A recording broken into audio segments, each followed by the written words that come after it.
Good evening and welcome to this meeting of Oxford City Council on Monday, 27th of January 2005. Please note that the meeting is being recorded for the purposes of public accountability. We also have some nice new microphones to play with, and they seem to work. Just press the button on the right, which is marked talk, and when you finish talking, press it again to be turned off. Is Councillor Goddard here? No. We have scheduled a tribute to former Councillor Jim Campbell, who sadly has passed away since our last meeting. However, Councillor Goddard, who wished to speak, is not in his seat yet, so I will wait for him to arrive. Let's begin with the agenda. Are there any apologies for absence? Thank you, Lord Mayor. We've received one apology for absence from Councillor Edward Mundy. Councillor Henwood. Thank you, Lord Mayor. So Councillor Yateman and Councillor Haley are running late. Thank you. No further apologies. Good. Are there any declarations of interest? Councillor Gant. Thank you, Lord Mayor. In respect of my role in the County Council Cabinet, I'd like to declare an interest in motion 16A and motion 16B. And following advice from the monitoring officer, I'll leave the chamber and not take part or vote on those items. Thank you, Councillor Gant. Any further declarations of interest? Seeing none. Item 3 is the minutes of the last meeting of Council held on the 25th of November. Are there any corrections to the minutes? Seeing none, we are asked to approve the minutes as a correct record. All in favour? It's unanimous, thank you. Item 4 is appointments to committees. Councillor Jarvis, you have a change. Yes, very simple. It's in the papers, but we are proposing to take Councillor Powell from Planning Review and place them on Audit and Governance, and to swap that seat with Councillor Mudman. Thank you, Councillor Jarvis. I cannot imagine any reason for objection. Is that agreed? All those in favour? Thank you. Are there any further committee appointments? No. Okay. Thank you. Councillor Goddard is now in his place, so I have to begin with the sad news that, as you will all know, former Councillor Jim Campbell has passed away. And we will have a minute's silence in Jim's memory following some brief tributes, and I have 6 councillors who knew Jim well, who I understand would like to speak. First of all, Councillor Goddard.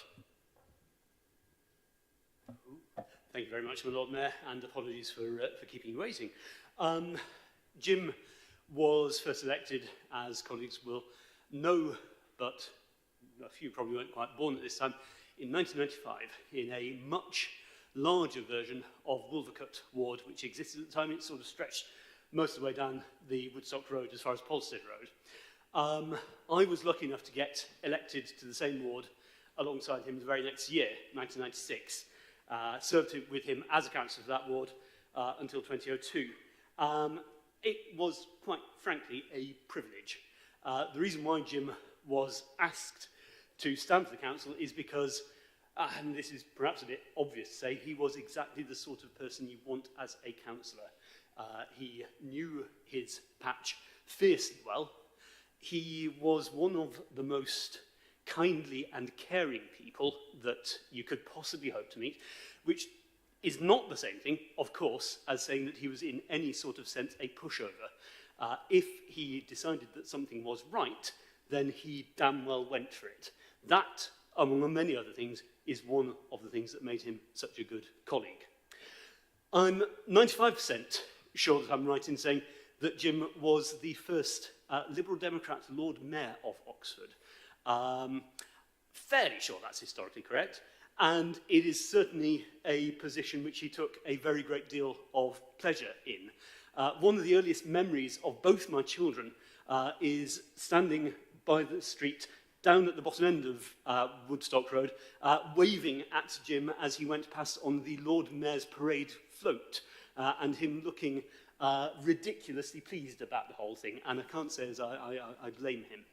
One of my favourite memories, almost of my life, is spending the evening of the 1st of May 1997 in Jim's house on Frenchay Road, watching election results come in. Almost everyone in this place is going to be a little bit of an election junkie. As you'll remember, 1st of May 1997 was a particularly vintage year, and Jim's company, among that of a great many other really quite excited people, was an absolute treat.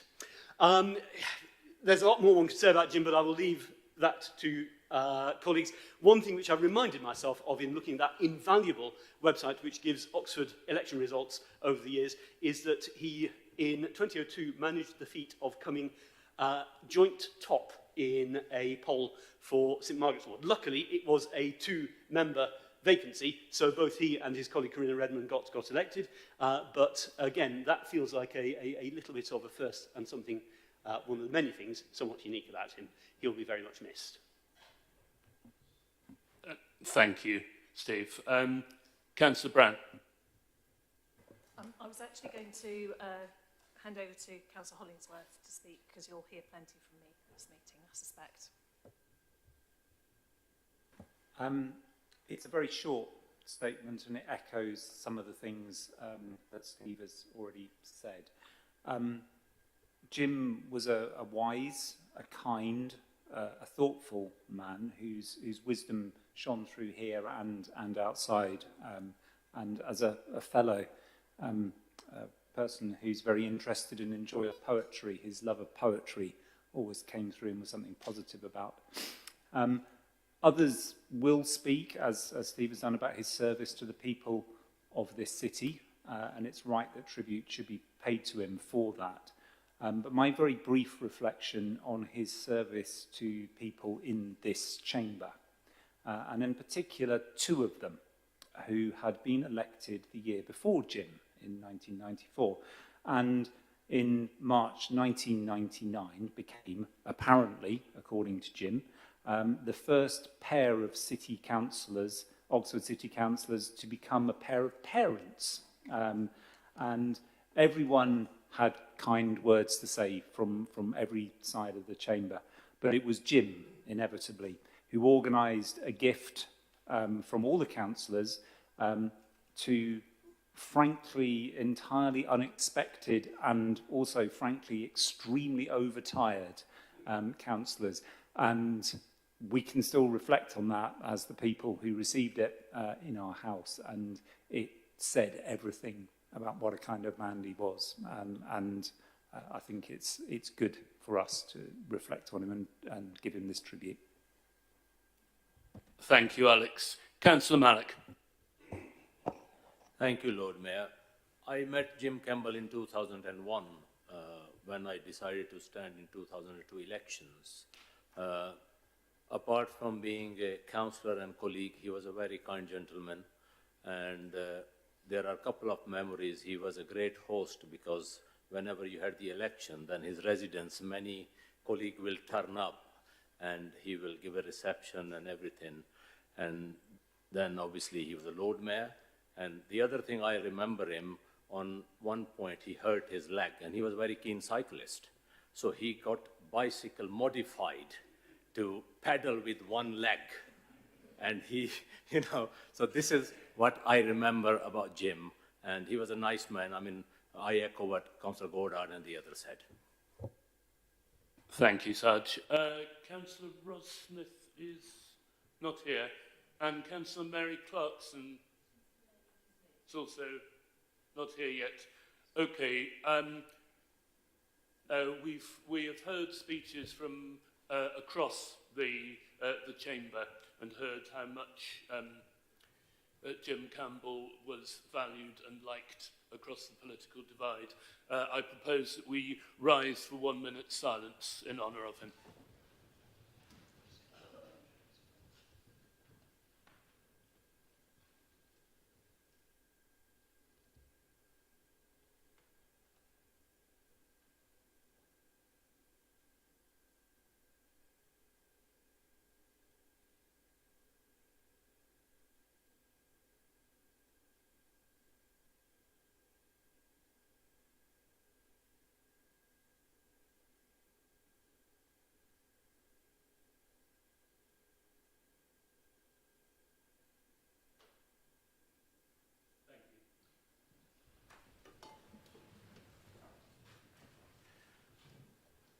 Lord Mayor, Mary had actually sent me the words that she intended to say about Jim, so I just wondered if perhaps I might be allowed to read it out so that it's on Yes, of course. Thank you. So this is what Mary would have said, probably much better than me, had she been here. Jim embodied the very best in liberal values. He was an internationalist, broad-minded, tolerant and kind. When Jim was Lord Mayor in 2006 to 2007, I remember him bringing together Susanna as Sheriff and me as Deputy Lord Mayor and discussing how we could work together as a team. Jim and I also worked together on the Covered Market Scrutiny Group about 10 years ago. I think that was one of the most successful and fruitful pieces of cross-party working that I've experienced on this council. That had much to do with Jim's high intelligence and his collaborative approach. At one point, Fur started to fly because of an inflammatory by-election leaflet. A Labour member of the group resigned in protest. In his typically gracious way, Jim sent a generous email to this Labour member saying how much he valued his work and thanking him for his contribution. He refused to let party politics of a by-election undermine the good work of the group. We kept in touch after he stood down from the City Council in 2014. At the age of 70, he enrolled on an MA course in creative writing at Oxford Brookes, resuming an interest in poetry writing, which years teaching in Kenya and in international schools had left him little time for. He was clearly a gifted poet. He won the first prize in the Writers' Bureau Poetry Competition in 2019. Very sadly, he suffered a serious stroke in 2019, which left him paralysed down the right side and unable to speak.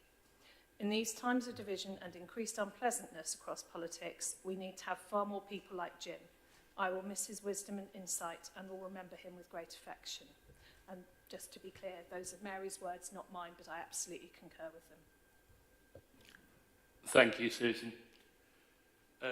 We now move to item 5, announcements. I have only one announcement. Today, as I'm sure everyone will know, is Holocaust Memorial Day, Yom HaShoah, the anniversary of the 80th anniversary of the liberation of Auschwitz in 1945. There was a moving ceremony this morning in the town hall, and particular thanks go to the 5 children from Cheney School, whose project based on memorialising the Holocaust has received royal recognition recently. So congratulations to them, and thank you to them for their very moving participation in the ceremony. I am going to propose that we rise for another minute's silence in memory of the victims of the Shoah and of all genocides.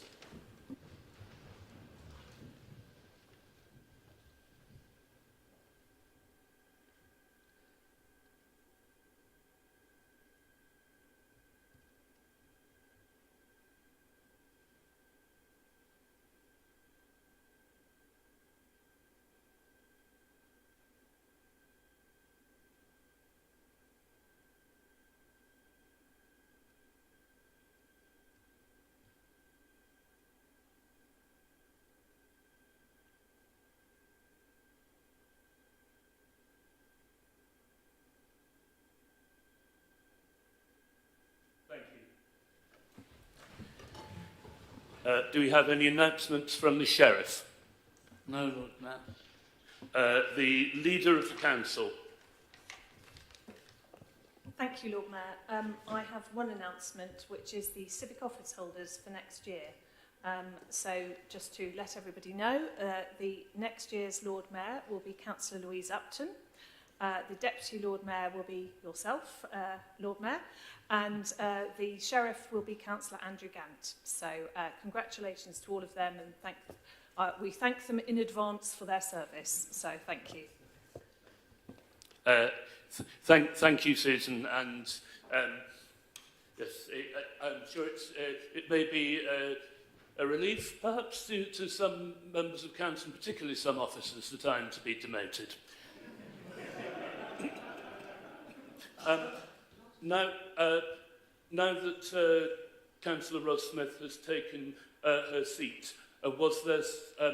I understood that there was something you might wish to say about Councillor Jim Campbell. That's very kind of you, Lord Mayor. I do apologise to yourself and to everyone for being late. My fault entirely. I answered the phone instead of going straight to the bus stop and had to listen to somebody. Just to say that I do remember Jim Campbell very well.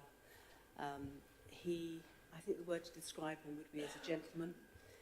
If you look in the Oxford Dictionary, the definition of gentleman is somebody who is kind, is gentle with people, and is courteous at all times.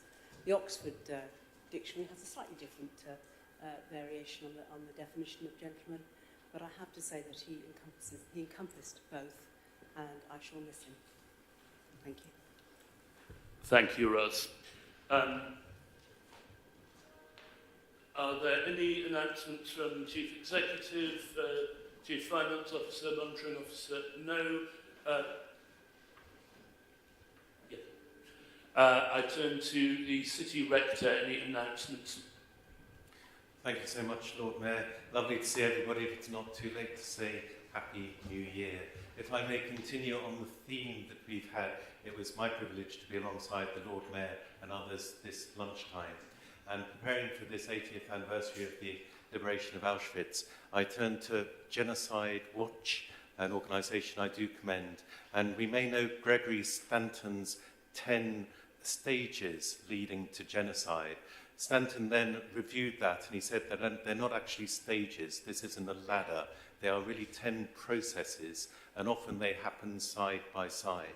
And for wonderful people like all of you on Oxford City Council and civic officers, etc., just to be keeping an eye on what may be going wrong on any of those 10 processes at any time. I'm not going to read them now because we don't have time, but I commend Gregory Stanton. But something I will read, because I know that we here are passionate about the next generation, is a letter which an American high school principal used to send to his teachers at the start of every year. Some of you may know this. I am a survivor of a concentration camp. My eyes saw what no person should witness. I saw gas chambers built by learned engineers, children poisoned by educated physicians, infants killed by trained nurses, women and babies shot by high school and college graduates. So I am suspicious of education.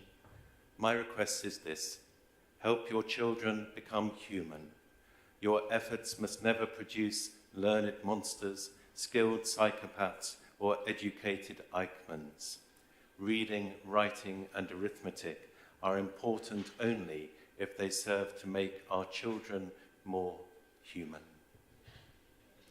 As ever, thank you so much for all that you do for our city and for making everybody just act a little more humanely to each other. So thank you. And my apologies, everybody, I have to dash to another event, but thank you, Lord Mayor. Thank you, Anthony. Item 6 is public addresses and questions relating to matters for decision. There are none. Therefore, we move to item 7, the Housing Revenue Account Rent Setting Report 25-26. Councillor Linda Smith, I believe. Thank you, Lord Mayor. This report recommends a rise of 2.7% in our council rents and service charges for the next financial year. This is a rise 1% above inflation. This is being recommended because there is a need to maximise income into our housing revenue account in order to properly fund our housing services. Future demands on the HRA include meeting tough new regulatory requirements on safety and tenant involvement. We need to invest in our council homes to keep them up to standard and improve their energy efficiency. We need to continue providing landlord services and responding to repairs in a way which keeps our tenants highly satisfied. And we need to invest in building and buying more of the affordable homes we desperately need in Oxford to provide homes for local people and support the inclusive growth of our city. Our plans for the next 5 years for the HRA include spending £142 million on repairs, maintenance and management costs, £176.5 million on investing in major works to new and existing council homes, improving energy efficiency, building safety improvements and bringing homes up to new legal standards for council housing, and £356 million to build and acquire nearly 1,100 new council homes. This administration is committed to ensuring every penny we collect in rents and service charges from our tenants and leaseholders is spent wisely, and our rents are great value for money. This rise is an average increase of £3.51 per week. Overall, it means the average rents for council tenants will be £133.66 per week. This compares with an average weekly rent of over £412 for tenants renting from private landlords. I know rent increases are never popular, but the modest increase I'm asking Council to agree this evening will help us to continue to improve as a landlord and put our HRA on a secure financial footing with the ability to invest in our housing stock into the future. So I commend this report to Council. Thank you, Lord Mayor. Thank you. Can I see any members wishing to speak on this item? Councillor Malik. Thank you, Lord Mayor. I think the time the people going through and the stuff this Labour government bringing in, I think is very rich of us to increase anything. This year, what the people have gone through after COVID and going through hard time, I think although Councillor Smith says is a value for the money and it can do that, I think they should review themselves and look where their vanity projects should be put down and give people relief instead of even £2, £3 going up. So I will not be supporting this. Thank you. Thank you. I forgot to ask for a second. My apologies. Councillor Turner, do you wish to speak now?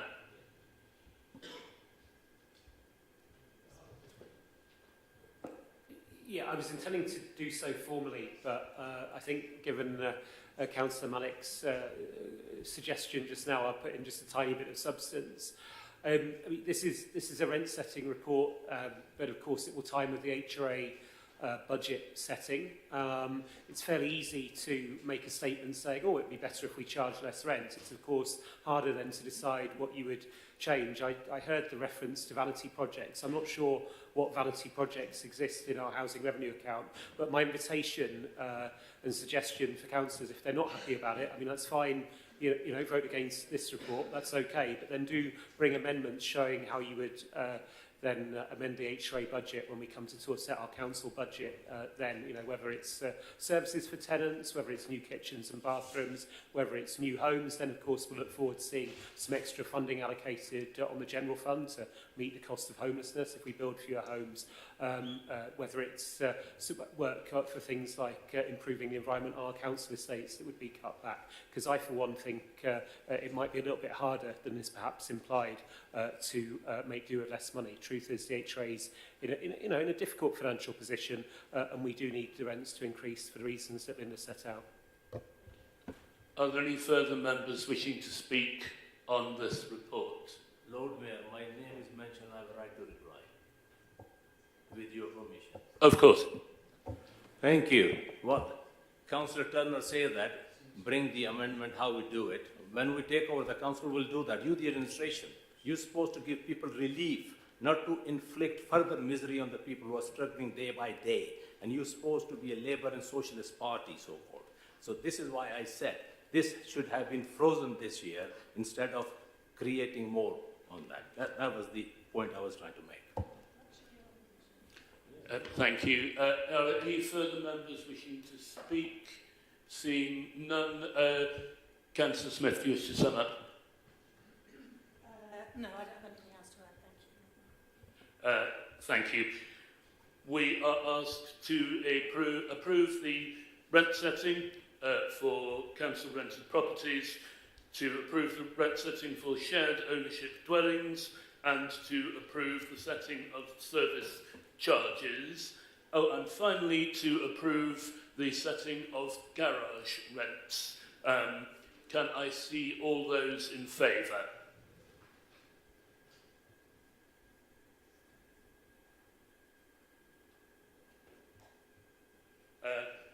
Thank you, that is a clear majority, but for the sake of propriety, can I see those against? Thank you. And are there any abstentions? Thank you. The next item is the local plan, and I believe this is Councillor Upton to propose. Thank you, Lord Mayor. So in November 2023, this council approved the decision to submit our local plan 2040 for examination to the planning inspectorate. We did that, but as you are aware, the planning inspectors have asked us to withdraw it for reasons with which we profoundly disagree. But nonetheless, having been asked to do so, the only sensible thing is for us to comply. By way of background, producing a local plan generally happens every 5 years. It's a massive undertaking. It sets out what we want and where we want to see things happen across the city. It's about employment sites, it's about housing sites, it's about parks and green spaces. It's not just about allocating sites, of course, it also allows us to specify all sorts of things, like the percentage of social housing we want to see on new developments, like insisting on the provision of local apprenticeships, like increasing biodiversity, and that kind of thing. So we have just been through that massive undertaking. Our dedicated officers have written detailed and visionary policies to see the city through the next 15 years. So as I said, it is really disappointing that we have got to go back a couple of stages, but this is a moment where we can make a few changes, perhaps update some of the evidence. I anticipate these will primarily be to take account of some of the very recent changes in the national planning policies. But given that, we have set out a timetable in the local development scheme which anticipates that over the next year we will have 2 more consultations. It will be sent to the planning inspectors once it's been agreed again by council. We hope to get it adopted in early 2027, which, as you'll be aware, therefore, is a 2-year delay that this planning inspector's decision has forced on us, which is a great shame, because as I said, we had some fantastic visionary policies like making all new houses have to be net zero in operation, things like that. So I think we're disappointed, but I hope the council will agree that this is the only way forward. So we are going to withdraw our current local plan 2040 and we'll be relaunching it as a local plan 2042 with a chance to update it. Thank you. Thank you. Do I have a second? Councillor Brown, do you wish to speak now? Formally second, reserve my right to speak. Thank you. Can I see any members wishing to speak? I see Councillor Smote first. Thank you very much, Lord Mayor. I note that since our local plan went out for examination, there have been 2 Oxfordshire local plans that have gone out for Reg 19 consultation. And they've both taken more ambitious energy use targets, both in terms of reducing the energy use intensity compared to our now withdrawn or about to be withdrawn local plan, and also putting limits on embodied carbon, whereas our withdrawn plan speaks warmly on the topic, but explicitly notes that as something we didn't think that we could actually do at this juncture. will we use the opportunity to reconsider if we can catch up to those other local plans in that respect? Shall I take a number? I had Councillor Fireweather and Councillor Henwood and Councillor Renner. Thank you, Lord Mayor. I'd like to ask how much this failure to get a local plan over the line has actually cost the council, or will cost the council, by having to repeat the vast majority of it. Councillor Henwood. Thank you, Lord Mayor. I think lessons need to be learnt here. I've heard Councillor Upton's statement on this.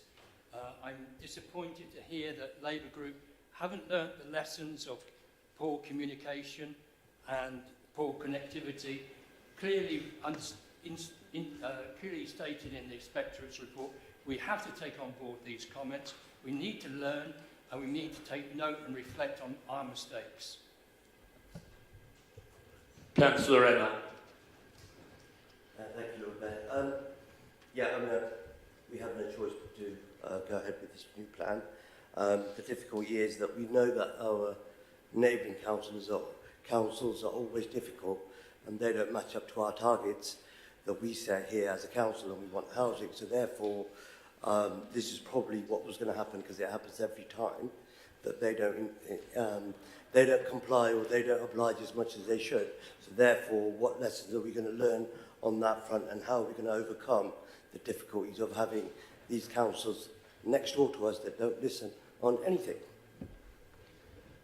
Are there any further speakers?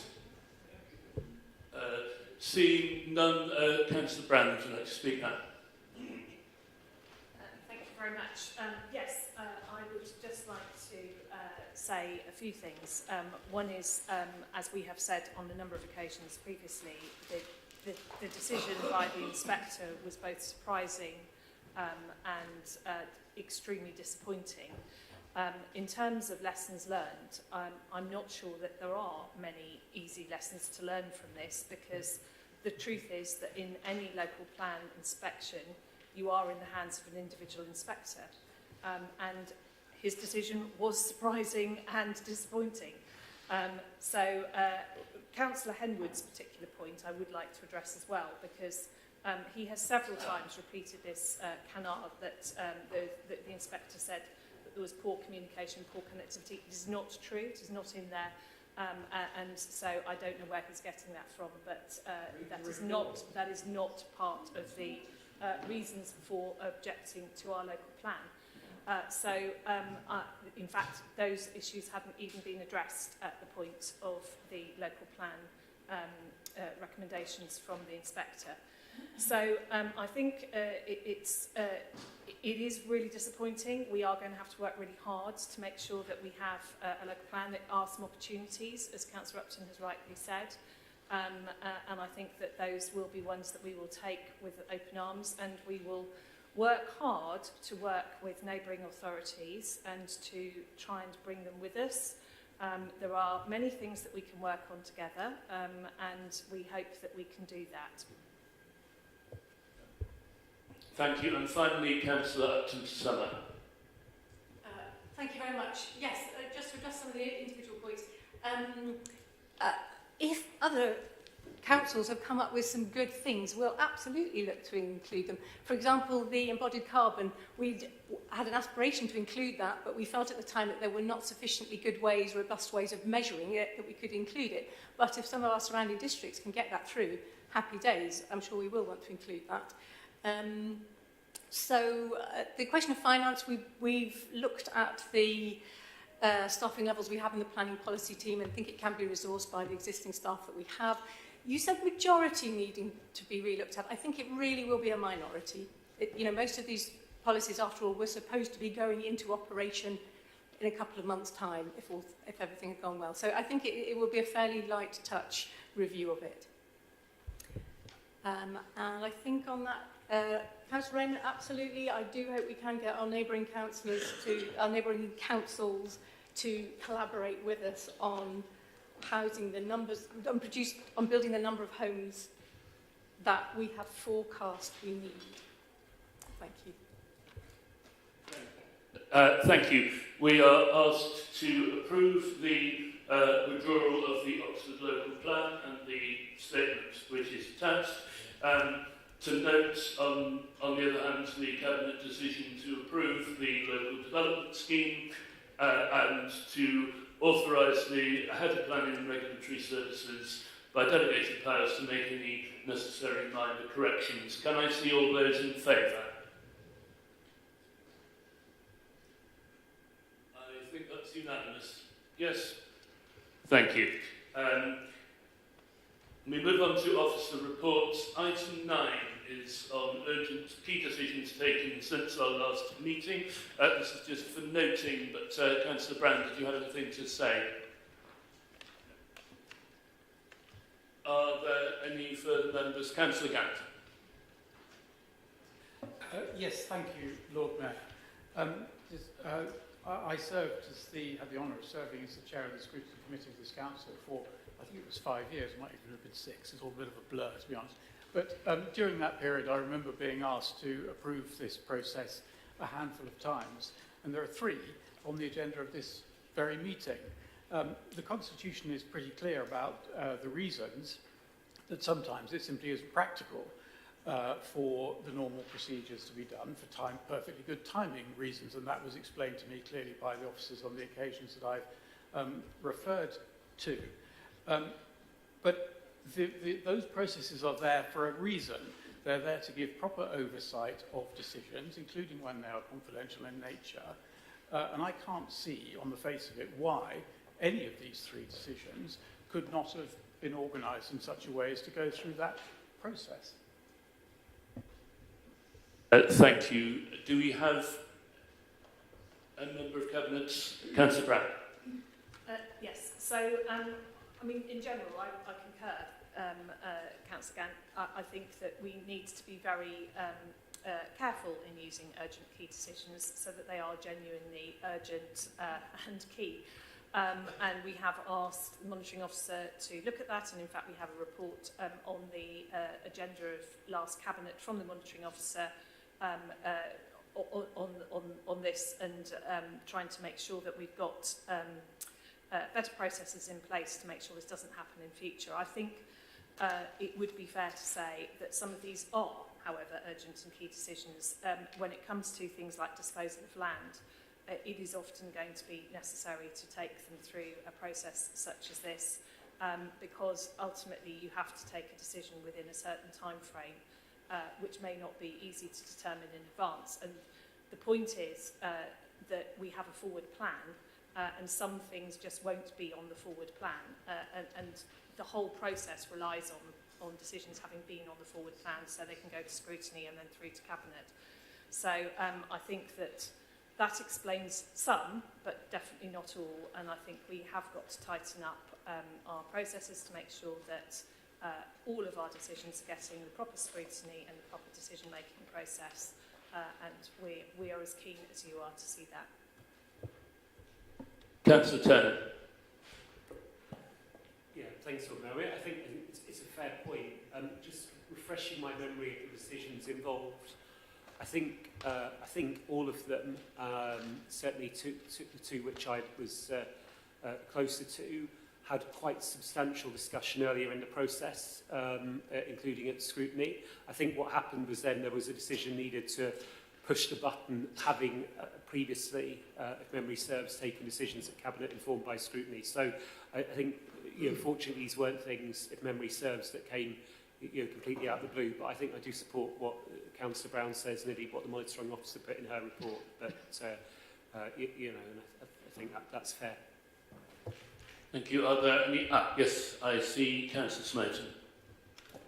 Thank you, Lord Mayor. Regarding the 3rd decision, and I'll quote carefully from the public report, the one concerning the disposal of land that is currently in agricultural use and which is worth more than £500,000, and which has development potential. When does the council expect to fully inform councillors or the public of the nature, I don't mean the figures in pounds and pence, but the nature of their transaction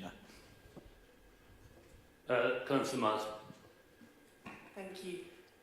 As Chair of Scrutiny, it was my role to review these decisions, and so I want to, for the record, just make it clear that I requested, in response to seeing a trend of the urgent key decisions, a report by officers as to why this was happening and a plan to look at addressing some of the potential capacity issues that have led to this trend.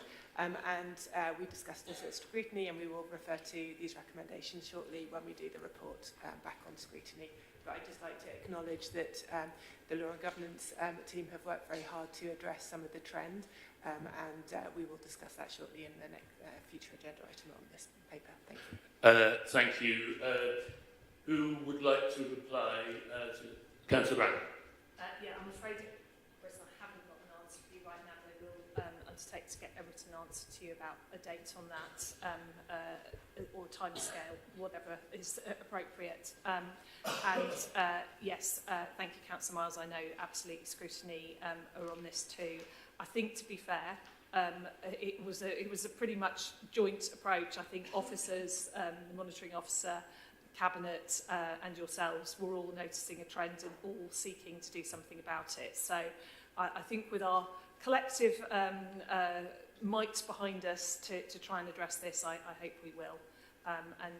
I think, having said all of that, I think that you know, these things do still go through a process, as Councillor Turner has quite rightly said, and they are on the public agenda. It is still a transparent process. I have to say, I think when I first came on the council, a lot of these sorts of decisions were being taken in a very untransparent way and without any real scrutiny. So I think we have still got a more transparent process, but I would rather they were coming through Cabinet and scrutiny. Thank you. We are asked to note the report. So let us do that. Item 10 is the great joy of the Council and Committee meetings programme. Does anybody wish to introduce it? Susan? I'd like to go through some enormous detail. No, I wouldn't. I'd just like to formally propose it. Thank you. Does anybody have any questions or comments? Councillor Smith? I'll formally second it, Lord Mayor. Of course. Thank you. Any more? Seeing nothing, we have to approve this, so all those in favour? That is unanimous. Thank you. Item 11 is the polling place review. Susan? Yes, I should actually thank Jonathan and his team for all their work on the previous report, because I know it is a huge amount of work. So thank you. On this one, I would like to formally move the report. Can I have a second to Councillor Jarvis? Does anybody else wish to speak on this item? Seeing none, we have to approve the schedule of polling districts and polling places, Agenda Appendix 1. All those in favour? That is again unanimous, I believe. Thank you.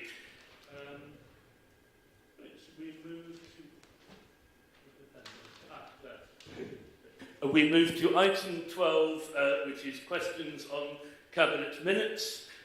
First of all, the minutes of the meeting held on the 11th of December. Do we have any questions? Councillor Smith. Thank you, Lord Mayor. A question regarding the HRA business plan. The report there describes selling around 100 dwellings over the course of 10 years to generate a capital receipt and improve the position of the HRA. Can we confirm, is that option being pursued? And if so, how does the number of new builds that it enables compare to the 100 lost units? Councillor Smith. No, it's not being actively pursued. It's there as a possibility, as one of the range of actions which can be taken to mitigate the position of the HRA if necessary. Councillor Mallock. Thank you, Lord Mayor. My question is on the 86-point control parking zone and the sales spent. I want to check the legality first. Are we legally allowed to transfer that money from which is supposed to be local community infrastructure levy into the CPZ zones. It is basically a question on legality, because I think although it says in the end, when it says cabinet agreed to the CN to the head of planning consultation with the cabinet member for planning, I don't think so. It's our job to give money to the county for the CPZ, because no disrespect politically, where Labour is opposing all the CPZ and then they're giving them the money. Councillor Upton? So that this was about reviewing existing CPZs to make them better, because there's often daft things in them, like the one around Headington still assumes that there's a football ground there. So we know that reviewing them in the past has been quite popular, because sometimes it's good for businesses if you can actually put in a couple of some spots where people can park for less than 2 hours for free or something like that. So reviewing existing ones is generally very popular and a good thing to do. This is not about paying for new ones at all. Councillor Henwood. Thank you, Lord Mayor. So I'm confused as well, because clearly CPZs are not the responsibility of the City Council, although I am aware of that the earlier CPZs were part funded by the City Council, but I believe that the CPZ in question wasn't part funded, and it's not the responsibility of the City Council to be using money from SIL receipts to pay for a report. I don't think this is an appropriate use of funding, and I think it would be used better else within the city for city residents.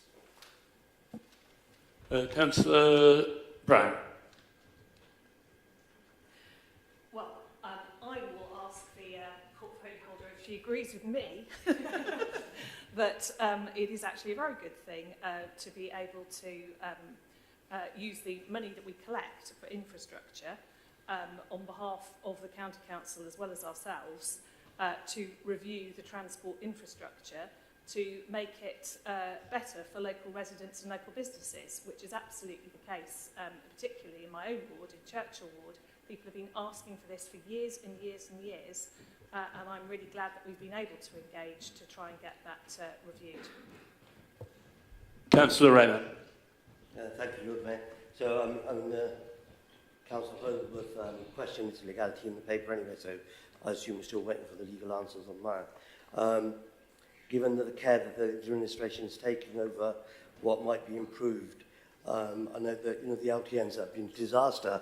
Would you follow this up and maybe have a survey and a review of those as well? Because they have been an absolute nightmare for all of us, and previously all we've had is nothing to do with us.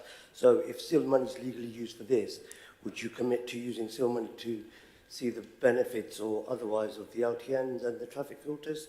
Because I think that would help everybody in the city. Who's going to answer the question?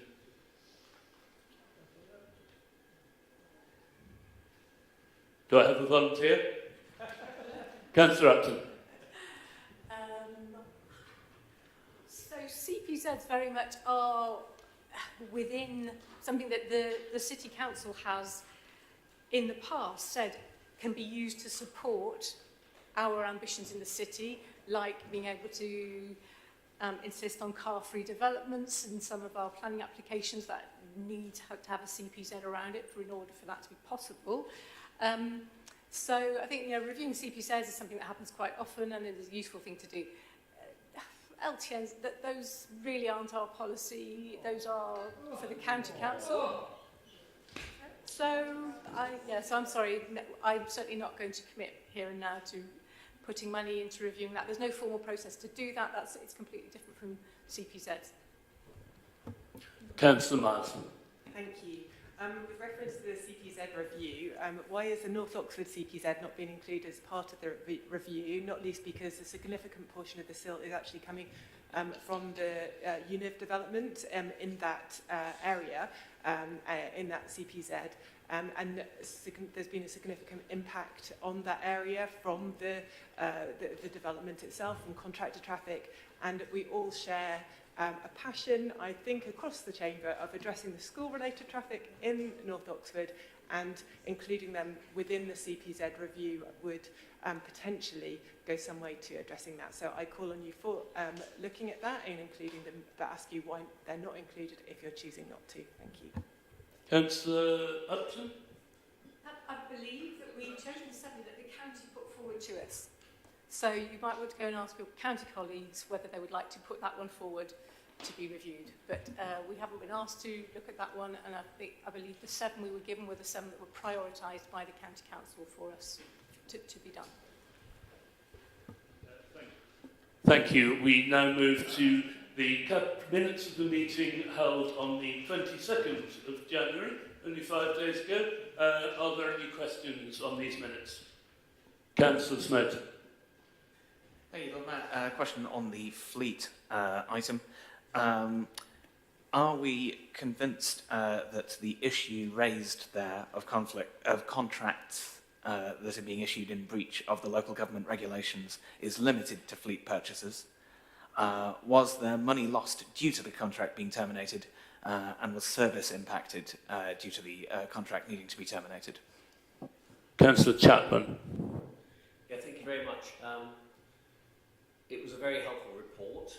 I have no reason to believe it's not an isolated incident, and we put in place training and development for staff to make sure that it doesn't happen again. I'm not aware that it will cost us any money. The contract has been null and voided because obviously it wasn't approved in a proper way. We'll go out to the market. We'll see how we do. It could cost us more, the delay. I wouldn't rule it out, but I couldn't tell you at the moment. And the third question? Was there an impact on service due to needing to cancel the contract and do it over? No, no. I mean, there is enough leeway to work with existing fleets for the rest of this year. Obviously, we'd have liked to have taken receipt of the new vehicles in February and March. I suspect it will be in the autumn, but ODS assured me that they can carry out their duties without a problem because of that delay. Thank you. Any more for any more?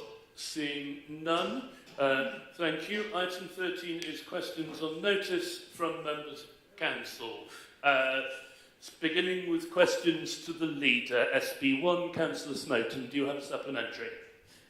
Me again, Lord Mayor. Yes, I note that when Swindon introduced community councils, that was the outcome of a strategic whole authority approach rather than asking for piecemeal submissions area by area. Would you agree that taking a uniform approach, we could ensure all areas, not just those with the most politically engaged residents, gain equal benefit? Councillor Brown. Thank you. I think it's something for us to consider when we are considering our proposals for a unitary Oxford. I think it is something that we would want to look at. However, I also note that last time residents were consulted on a potential new parish, they were not overwhelmingly in support of it. In fact, they were so marginally divided over it that we were unable to agree it going forward. So, and that was also on an extremely low turnout poll. Again, not showing huge excitement about the prospect. So I think it is something we want to consider, and there are some opportunities, I think, to do that as part of the process. Question SB2, Councillor Sanderson. Do you have a supplementary? No. Thank you. Question SB3. Thank you. Councillor Gantz, do you have a supplementary? Yes, please, Lord Mayor. My question was about an account that Councillor Brown gave of a statement by the County Council. And I think it's quite telling that in reply, Councillor Brown did not quote what the County Council said, but what somebody else said about what the County Council had said. In fact, the County Council letter says, we have made it very clear that our preference is to hold elections in May 2025. Who does Councillor Brown think is best placed to speak for the leader of the County Council? Councillor Leffman or herself? Councillor Brown. Thank you. Well, it seems that neither Councillor Leffman nor Councillor Gant understand the purpose of their letter, because as I explained to the County Cabinet, there was no need to send that letter at all if they were not seeking to prevent the elections from taking place. That is the sole purpose for the letter, which is why their council ended up on a list of councils seeking to postpone elections. So absolutely, I stand by my statement. The County Council were seeking to postpone elections, and I'm very sorry that that's not been properly understood by the County Cabinet. SB4, Councillor Gant, do you have a supplementary? Yes. It is clear that there is at least one person who doesn't understand the content of the recent exchange of letters, and it's the leader of this council. But you know, all I can do is repeat the question that I put here. Is this the right time to talk about reorganisation, given that that is what Councillor Brown has done, or not? Councillor Brown. I'll try and explain again so that hopefully I can help explain to Councillor Gant. The purpose of the letter that the County Cabinet sent was to put local government reorganisation ahead of any devolution decisions that were made. That was completely contrary to the agreement of all of the district and county leaders had just earlier that week, and had said many times previously that we all wanted to sort out our devolution boundaries before we decided on local government reorganisation. It was also ahead of any discussions having taken place on local government reorganisation. So, to say the least, it was premature for us to be having a bid go in from the County Council to put forward an early approach on local government reorganisation ahead of devolution, which is what the letter was proposing. I completely understand why they did it, because clearly the County Council is very keen to put in a unitary county bid, and this was their way of doing that. But equally clearly, I am not going to support it, and I am not going to support it in the face of the county going ahead against the wishes of all of the other councils in Oxfordshire to do devolution first. SB5, Councillor Gant, do you have a supplementary? Well, I'll have a go. Yes, I mean, Councillor Brown has favoured us with her explanation of the motives and statements of many other organisations around the county. And I would just point out that the County Council's letter was put through an emergency cabinet meeting so that it was done in public, and it was supported by every other council leader in the county who attended in person, and by the leaders of every group on the county council, including the Labour group. In relation to SB5, her response appears to confirm that she had not indeed spoken to representatives of areas around Oxford before announcing her plan to include them in her own proposal, by saying that that will happen. Wouldn't it have been better if it had happened first? Councillor Brown. As I said in my answer to the previous question, there have been no discussions as yet on local government reorganisation. But just as the County Council has been talking about its proposals for a unitary county, just as South and Vale have been talking about their proposals or their ambitions to have a joint unitary with each other and with West Berkshire, I have set out the ambitions of this council to be a unitary Oxford. And I think that those are obviously proposals we will then all need to talk about together. As I said in answer to my previous question, it was, however, premature to considering those different proposals to suggest that we could be on some kind of fast track for local government reorganisation when we haven't had those formal talks at all yet. SB6, Councillor Yatesman, do you have a supplementary?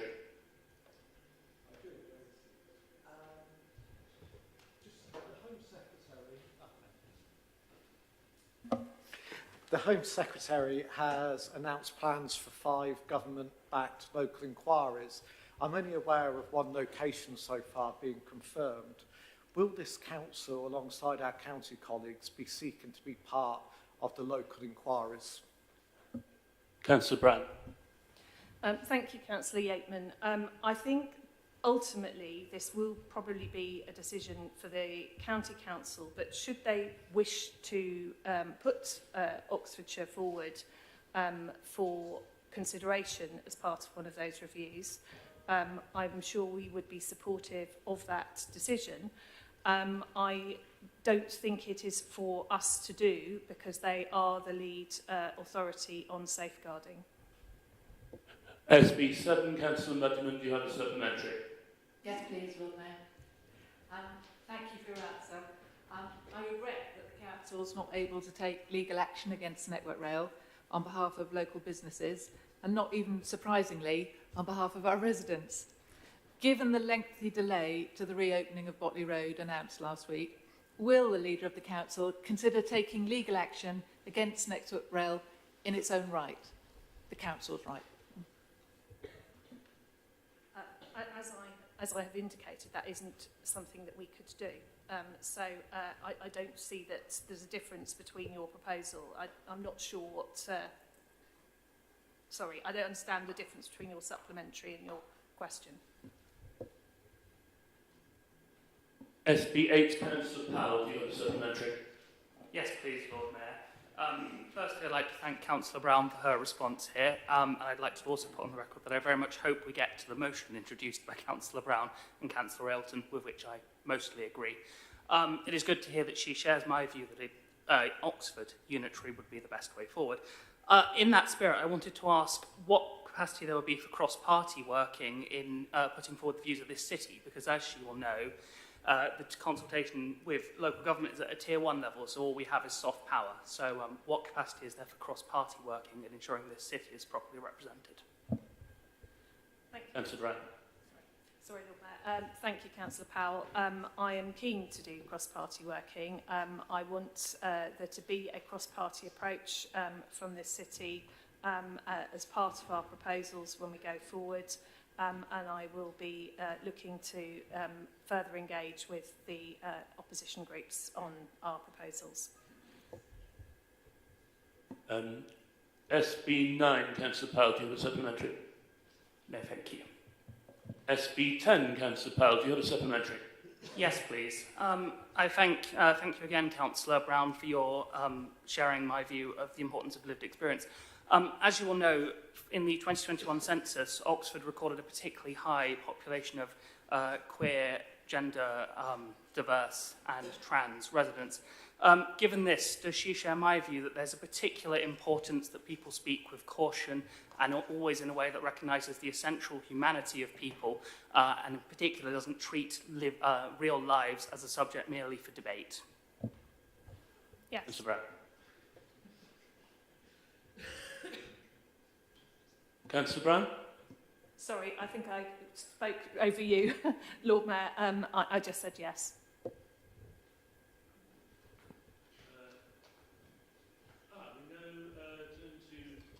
We now turn to questions from the Cabinet Member for Finance.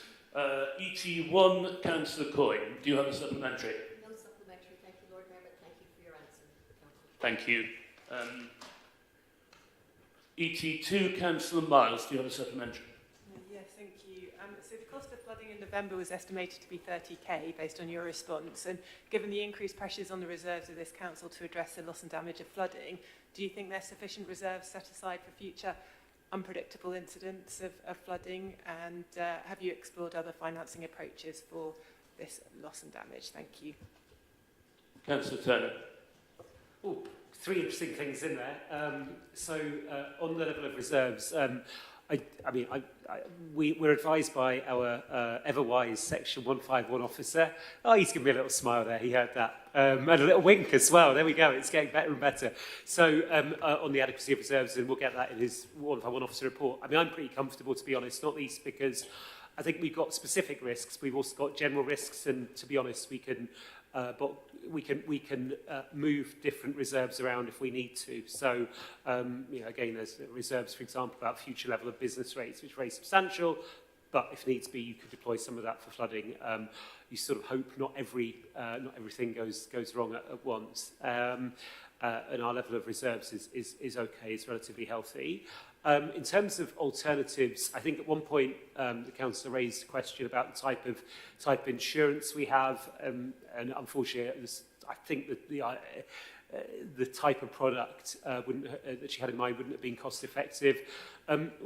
Clearly, one thing we do is when we get different flooding events, we look carefully at whether the government's going to reimburse us. It should really, because the flooding is something which is beyond our local control. It should be, to my mind, a risk which is held nationally, and so given any opportunity, we'd make the case to government. But you know, sometimes you get somewhere, it tends to be quite big before that kicks in, to be honest. Any other ideas about how we might get money to cover this, do take them up with me. ET3, Councillor Smoten, do you have a supplementary?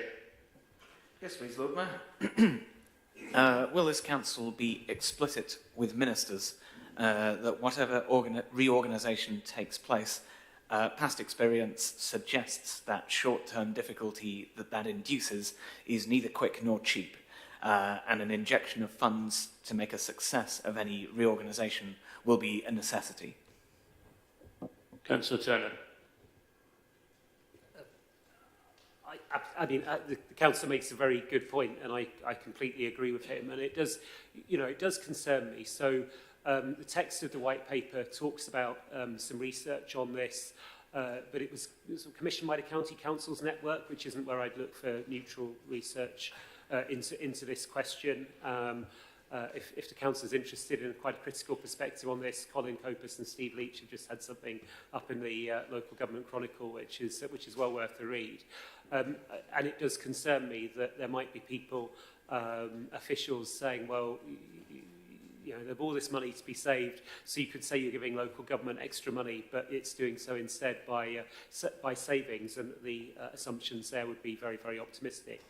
So I think I agree with the premise of the question, and I think the councillor would judge from the tone of my comments, but in answering it, and maybe other things that will certainly be very candid with anyone willing to listen. ET4, were there even that many ET films? Anyway, Councillor Smoten, do you have a supplementary? To your question, Lord Mayor, I don't know. I've only seen one. Was there a two? And to the question, the follow-up to the question that I asked of Councillor Turner, indications from other councils suggest that government has failed to fully cover the costs of an NI increase. Are we in a position at this point to say if it has failed to do so for Oxford? Councillor Turner. I thought you were going to tell me to go home, by the way, Lord Mayor. That's what, isn't it? ET go home. That's what it's all about. And I wouldn't mind, to be honest, but I'll stick it out. It's not looking good. So I'm not aware of the final allocations, and I don't think we have got them yet, but they haven't allocated enough money. So, I mean, it might be that the formula plays out in a different way and we'll get the full cost. That would be a very lovely thing, but I think it's much more likely, based on our calculations about the way the formula will play out. As I said in this answer, this is not being fully funded, and that's really regrettable. And, you know, obviously I have some sympathy with a government which inherited a budget shambles, right? I mean, it is what it is. The fiscal position that it inherited is awful, and I think, you know, the black hole, the unfunded projects, the stuff which, you know, looked like a policy commitment, hadn't been paid for, all the rest of it, that is real, and the pressure there was terrible. I suppose my advice to ministers and civil servants is, when you put out words of reassurance, don't overpromise. The last government overpromised on COVID. It said, "Well, stand by. You know, you'll be seen." We're 16 million quid down.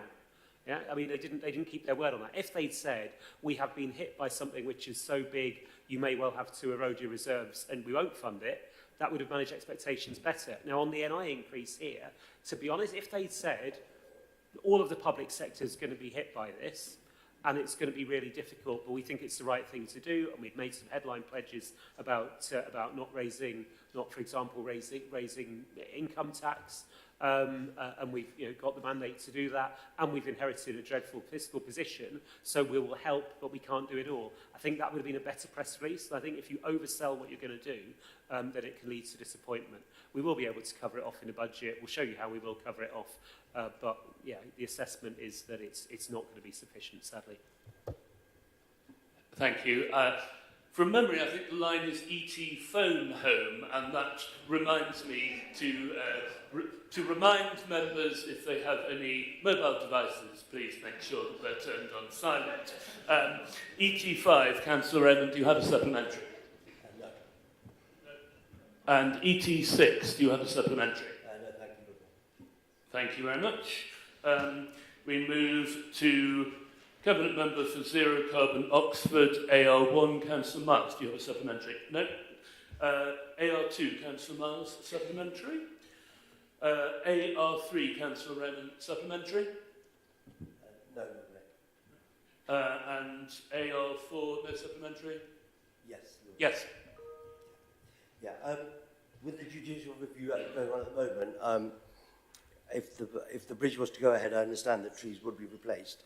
What happens if there is no bridge? Will those trees, do you give a commitment to get those trees back that we culled or we took away before the planning application was determined, and in future, can we resist the temptation to do such things, please? Councillor Elton.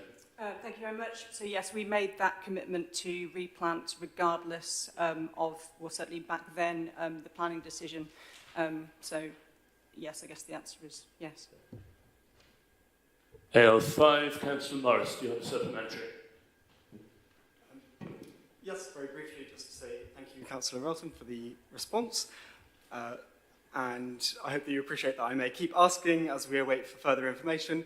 And just pleased that you could include Councillor Kerr and myself in any response that you receive from the Transport Minister and plans going forward wherever you think that's relevant. Councillor Elton. Okay, thank you very much. Yes, I will do that. Cabinet Member for Safer Oxford, LA1. Please.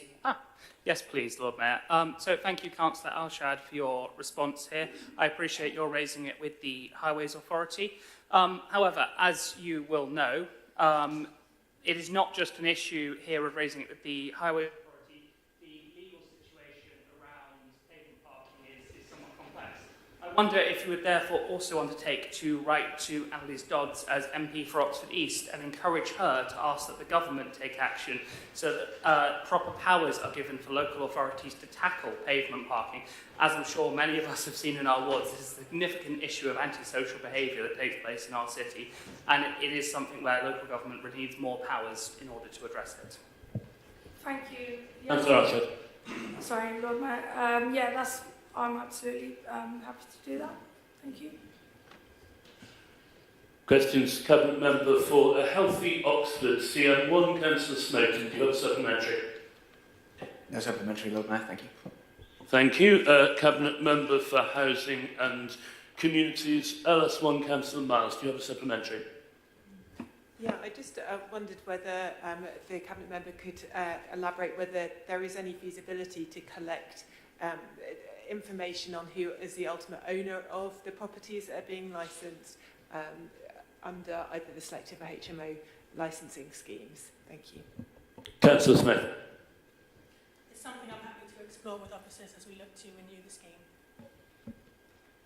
LS2, Councillor Miles, do you have a supplementary? No, thank you. LS3, Councillor Miles, do you have a supplementary? LS4, Councillor Raymond, do you have a supplementary?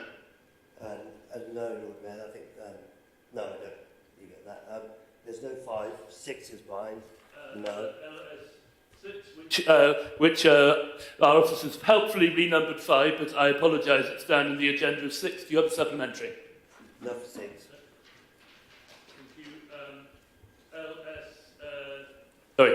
LS7 or 6, Councillor Raymond, do you have a supplementary? Yes, I do. Thank you. I was just trying to clarify something. I didn't misunderstand it. I think the point was, second question would be that in the business plan, there's said that 10 properties per year will be disposed of, up to 100. They may be disposed of. So if they are, that's within the budget, and if not, how would you balance the budget then for the properties that you anticipate that you would sell on or dispose of? Councillor Smith. Yeah, I mean, it's there as a range of mitigations to make the budget balance in the future. See, we don't want to be holding properties. We can't hold properties and let them at social rent and have them losing money. You know, you voted. Did you vote against the rent rises earlier? I abstained. You abstained. I mean, you heard we're only charging an average of just over £133 a week rent. So you know, if properties are expensive to maintain or need a huge amount of investment to bring up to the standard that you would want for our tenants, then it's not viable for us to hold them as social rent. And there might be cases where it's better to dispose of them, hand them over to a private landlord who, with the rent levels that they have coming in, might be able to make it work for them, and for us to invest in property which does work for social rent, for affordable rent, which is our priority. Ellis, 8, Councillor Renner, do you have a supplementary? I do, thank you. Thank you for the answer to the last one. So on that basis, we're purchasing properties at Barton Park, 186, I think, for 300 and something million pounds. How does the council justify that compared to properties that are £133 per week, and when we're paying, like I said, over on average, I lost the figure now, about £500,000 per property? How would we balance the budget on that in Barton Park? Councillor Smith. So I'm not sure what question we're on, but I'll have a go at answering it anyway. I mean, any sort of development or acquisition involves a business plan being put forward, and you know, a decision was taken about those acquisitions at Barton Park, which makes them stack up in the long term. And then as a council, we're able to plan for the long term. So in that case, you know, it adds up, and we are able to make them pay for themselves over a long period of time. I mean, it might be 40 years, it might be 50 years. But, you know, every acquisition needs to be looked at, and the same as any property that is flagged up through our survey work is needing massive investment to make it, to bring it up to standard, then we'll have to look at the business case there as well on an individual basis.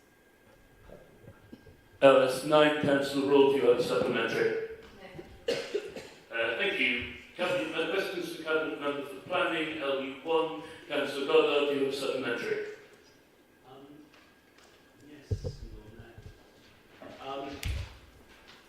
In your answer, Councillor Upton, you refer to reaching out to neighbourhood forums to alert them to the issue, which is correct and is indeed what happened. My observation during the process, and it was rather stressful and extremely inconvenient for a number of local bodies, was that the neighbourhood forum ended up acting as a kind of lightning conductor, with upset people getting in touch with neighbourhood forum officers, where they could rather more usefully have been talking directly to the council. So will one of the changes made in the internal processes that you refer to be to make it possible, as it were, to bypass neighbourhood forums and actually allow local bodies to follow this sort of problem, if it happens again? With a bit of luck it won't, but if it happens again, more directly with the council. Councillor Upton. Thank you. That sounds like a sensible idea. I will talk it over with the head of planning. Thank you. LU2, Councillor Miles, do you have a supplementary? No, thank you. LU3, Councillor Miles, supplementary? LU4, Councillor Rennan, supplementary? No. Thank you. LU5, Councillor Powell, do you have a supplementary? No. And last but not least, LU6, Councillor Robinson, my apologies, do you have a supplementary? No. Thank you. That concludes the questions on notice. We have about 10 minutes before we break, so we may be able to get through one of the outside organisation reports. The first on the agenda is the Oxlap and Skills Board, which is for noting. Councillor Brown, would you like to introduce? No, it's Councillor Hollingsworth, sorry. My apologies, Councillor Hollingsworth. Yeah, sorry about that. I was all geared up for a post-break launch. The report's here largely for noting and for questions. This is an organisation that's in a process of very significant reorganisation, so hence the slight delay in bringing forward this report. Normally we'd have an annual report. The last one was in March of 2023. We were proposing to bring one earlier than this, but obviously the reorganisation, and the key element of the reorganisation is, like most LEPs around the country, the LEP is now moving to become part of the upper tier authority, in this case Oxfordshire County Council. That process has taken a little bit of time, as you would expect, a complicated thing, but it will complete by the end of March of this year. So I think transition started March last year and the process of change. So it's there mostly to update people on the process. I'm more than happy to field any questions on the work of the LEP as it ceased to exist. Are there any questions? Councillor Marsh. I'm not sure whether it's exactly a question or a comment, but there seems to be no disaggregated data included within this, and diversity is really important when we talk about economic empowerment of different groups, and diversity is really important to us as the City Council. So I know that we, as representatives to FOP scrutiny in the past, have raised this issue of gathering and reporting on this, the disaggregated data, and it just doesn't seem to have been taken up by Oxlap. So I do hope that going forward, when we're looking at economic participation rates and apprenticeships and data such as that, then that data is disaggregated based on relevant characteristics, whether that's males or females or other gender information, or by ethnicity, where there's underrepresentation of certain groups in the areas of the economy that we're trying to boost within Oxfordshire. And I wonder whether you've got any insights on that, but if not, if we can re-emphasise the point going forward that we need that data to inform action. Thank you. Councillor Hollingsworth. I think it's a fair comment. I mean, like most LEPs, Oxfordshire LEP focused on other things. Didn't see that as an enormously high priority, and I think that is something where we can reflect and pass that comment. I'm not quite sure whether I will be the official process or whether it will be through officers or through the leader. As we heard earlier in the questions, the leader of the county council and the leader of the city council seem to be meeting on an hourly basis to discuss things. Maybe not this, but maybe they'd like a break from talking about local government reorganisation. But I think it is important, and I'm reflecting back a couple of years to the work that was being done to develop the Oxfordshire 2050 plan, which the LEP contributed. Some of the most interesting feedback that came from that was some of the feedback from younger people from across the county as a whole, so people living in villages and towns and so on, and how they weren't part of the process of discussion about planning, development, but also this economic development. And I think that's something we need to reflect on, need to think about going forwards, and I'm sure Oxfordshire, as a body with its education links, will do that and do that well, and these issues of diversity also. But yeah, a fair comment with which I agree. Anything further on this report? No, so we note the report, and we may even just have time for the thrill of the Waste and Resources Partnership. Councillor Chapman, do you have anything to add? No, I'm happy to take questions. It's a full report about the activities in the year 23-4. A lot of very good work, and it's a very good example of how we can work well with the officers and politicians from across the county. Any questions or comments? Seeing none, I think the Scrutiny Committee deserves a little longer than 3 minutes, so we will break now and return. Sorry. Sorry, did you...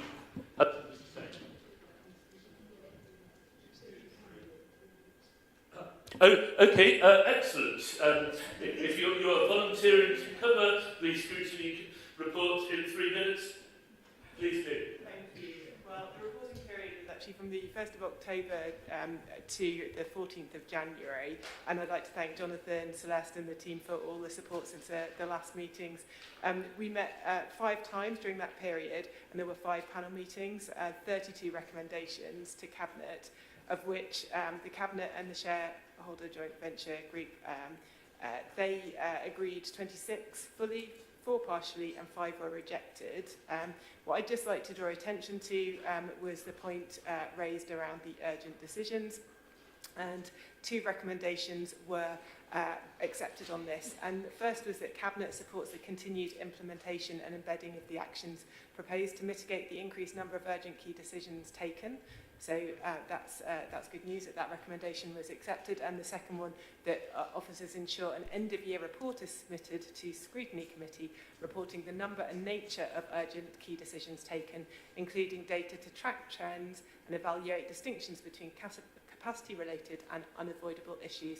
So given that we will be having the final scrutiny meeting of the year, I think just after Ramadan, it's not on Ramadan, it's been rescheduled so it doesn't clash with that, then before the end of the year this will be reported on. The other thing that I just wanted to raise was the last scrutiny meeting we discussed flood management, because this is an increasing issue for many of us in the city because of the flood risk. 3 of the recommendations were put forward, and 2 were partially accepted and 1 was accepted related to that. But I would really just draw your attention, everyone, to look at the presentation from that, because it contains very useful information. I think that probably covers everything. You've got all the reports available, and I won't go through every individual recommendation, but thank you to officers for all the hard work on this. Thanks. Thank you, Catherine. Are there any questions on the Scrutiny Committee update reports? Seeing none, thank you, Catherine, for your excellent work in chairing the committee, and we will now break and return at 7 o'clock. Thank you very much.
Thank you. Please be seated.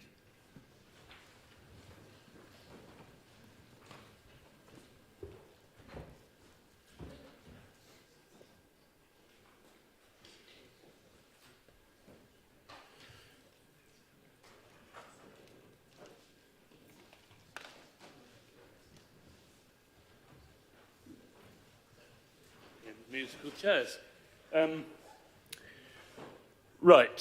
We moved on to item 14, which is public addresses and questions.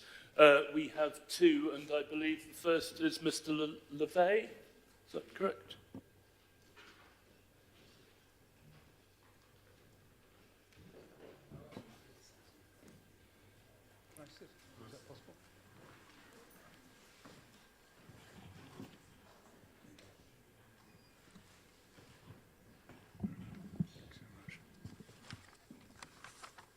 Welcome. You have up to 5 minutes. Thank you. In November 2021, I sat here when Network Rail boasted that they had closed Botley Road for only 4 days. The reality, for 20 months, we in West Oxford have been cut off from our own city by the monstrous incompetence of Network Rail. On Friday, we had the appalling news that this will continue for at least 1,300 days. In desperation, we put together graphic statements by 32 local people saying just how badly they'd been affected, and we published it as Network Hell. I sent you each a copy. I hope you'll look at it. Those suffering are firstly the elderly and infirm who can't manage the ghastly, scary pedestrian tunnel under the rail bridge, narrow, overcrowded, uneven, full of motorbikes. These people, many hundreds, were suddenly cut off from much of their lives, even their GPs and hospitals. Secondly, small businesses suddenly cut off from most of their customers. They are family businesses, so families suffer. They are failing, closing, leaving Oxford. I estimate the economic damage to our community so far as about £20 million and 100 jobs. But thirdly, the whole of Oxford suffers. The bus company reports the combination of closure of Botley Road and LTNs has increased journey times by 15 to 20%, greatly increasing air pollution and damaging the economy. But I want to talk about another loss of faith in our public institutions.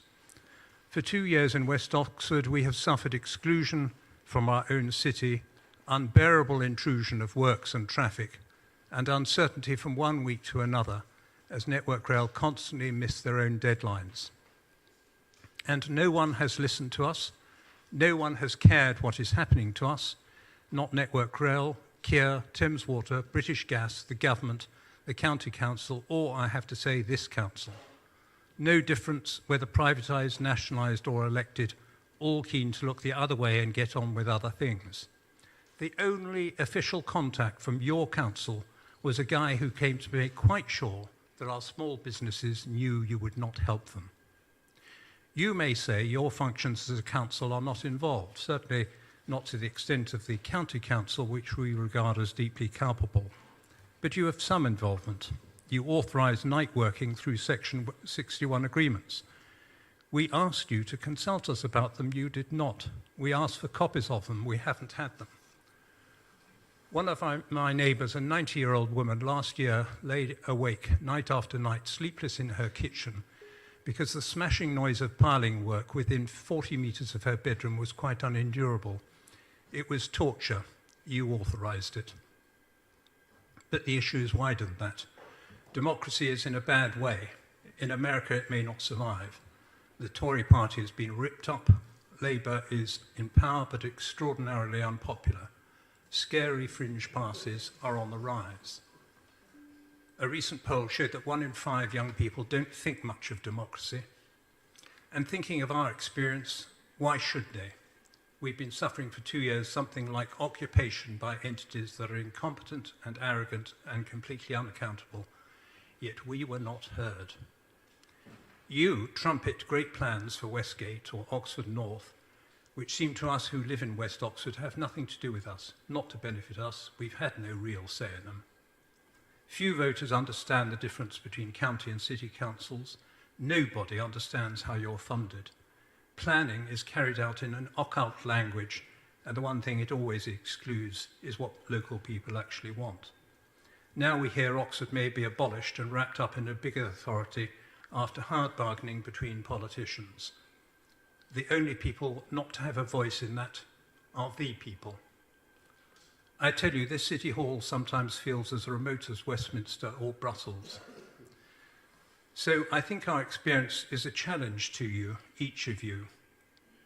As our small businesses go under and our disabled and infirm live lives suddenly isolated, I ask you whether it is really acceptable that you do nothing in this, our city. Thank you.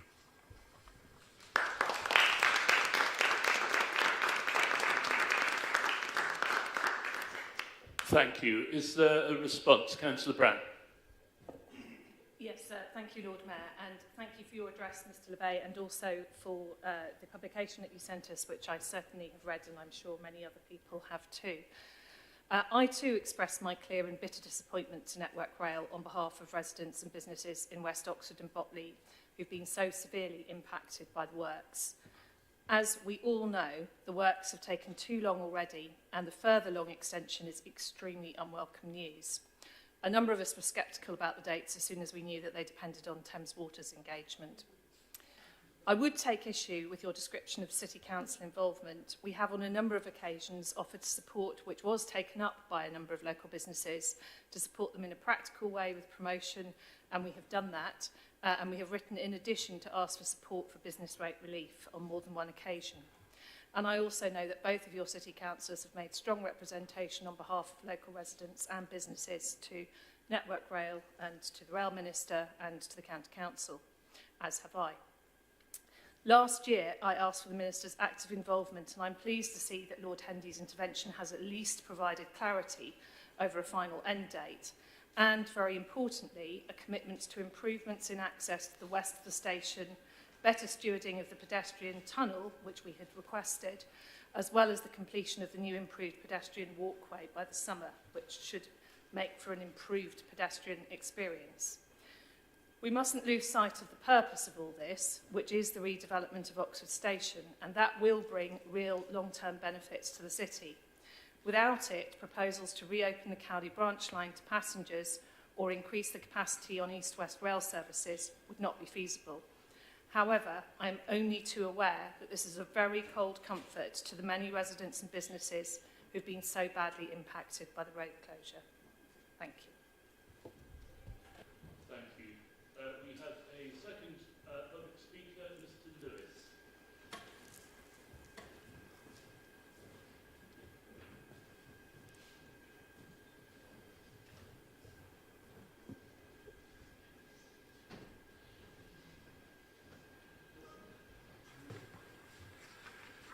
Welcome. You have up to 5 minutes. Thank you and good evening. I'm Tom Lewis, a member of the Stop Botley West group of volunteers who are all in favour of renewable energy but critical of the unjustifiably large and damaging proposal to build Botley West solar farm. I live in Church-Hamborough, one of the 15 villages that will be affected by the project. Just a few facts. If it is built, the solar farm would stretch from Wootton to Botley and Hamborough to Kidlington, 11 miles in length. It will be the largest solar farm in Europe on an area the size of Heathrow Airport and adversely affecting 11,000 homes within 1.5 kilometres of the site. 75% of the solar farm is to be constructed on Oxford's Greenbelt, which is described by local authorities as functioning well. 36% of the 1,400 hectares is on best and most versatile agricultural land, growing national average yields of cereals. This land will be lost to food production for the 42-year life of the project.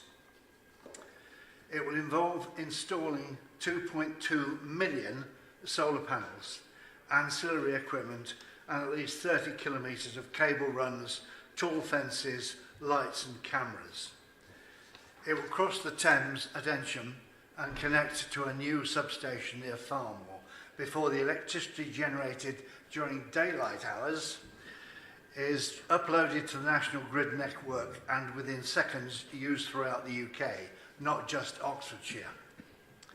The development is a nationally significant infrastructure project, and the planning process is handled by the Planning Inspectorate, PINS, who send their recommendation to the Secretary of State for Energy and Net Zero for final review.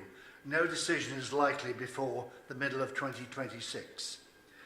Surveys by both Stop Botley West Group and the developers themselves find that overwhelmingly residents oppose this project.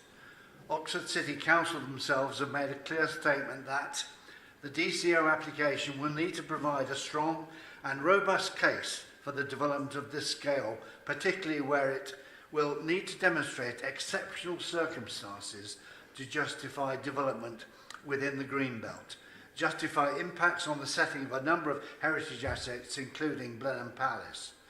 The developer has ignored this advice. The non-technical summary of the environmental statement states there are no significant adverse effects, either temporary or permanent, on the local landscape character arising from construction and operation of the project. This is patently untrue. Given the size and scale of Botley West and its location on hills visible for miles and the valley slopes of the rivers Glyme, Evenlode and Charwell, it's simply inconceivable that the impacts of such a scheme on residents and on the visitor experience can be anything other than significantly adverse, and will cause lasting damage to the openness of the landscape and the spatial integrity due to its unprecedented scale. Nearly all of the land is controlled by Blenheim, and the setting of Blenheim Palace, a UNESCO World Heritage Site, was cited in their 2017 management plan as being important to the landscape and to the surrounding historic villages. This too has been ignored. Pluvial flooding is already a serious issue, particularly for the villages of Cassington, Wharton, Yarnton and Kidlington. The developers have consistently ignored peer-reviewed scientific evidence that solar panels increase runoff.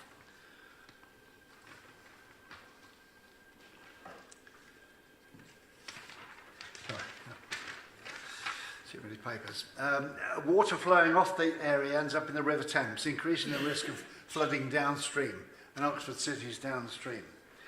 The Stop Botley West Group would like to ask City Councillors to address the following 4 questions. Number 1, are the Council not concerned that the developer in the DCO has ignored the City Council's request and provided no justification for the development, which would have a significant adverse impact on the city's greenbelt and public rights-of-way throughout the area, and that the proposed mitigation is inadequate? Number 2, will the Council ask for more detail on why alternatives to the current scheme have not been investigated? And 3, have the Council explored the full implications of an increase in the risk of flooding associated with Botley West and its impact both on the city and the surrounding villages? And finally, are the Council not concerned about the project's impacts on the surroundings of Blenheim Palace, particularly as all the land involved in the scheme is to be the subject of a compulsory purchase order, and its future would then not be under Blenheim's stewardship during and after decommissioning in 42 years' time.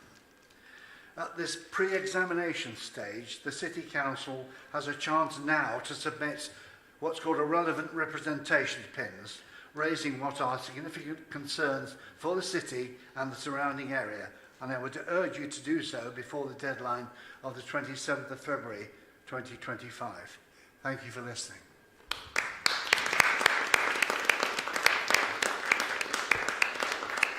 Thank you. Do we have a response? Councillor Redd. Thank you very much, Lord Mayor, and thank you, Mr Lewis, for taking the time to address the Chamber this evening, and I'm pleased that you two are all in favour of renewable energy. This country is desperately in need of more green energy solutions to limit and eventually remove our reliance on fossil fuels. Whilst there are inevitably impacts resulting from major applications for solar farms, wind farms and other green energy applications, this must always be balanced with the ever more pressing climate emergency and the necessity for immediate action. The application for Botley West Solar Farm sits entirely outside of our boundary. This means we are a neighbouring authority and not a host authority, and also not engaged with the level of challenge and oversight of the application that you seek. For example, your concerns regarding the potential flooding issues in villages in Oxfordshire should be raised by the relevant local planning authority if there is merit in those arguments.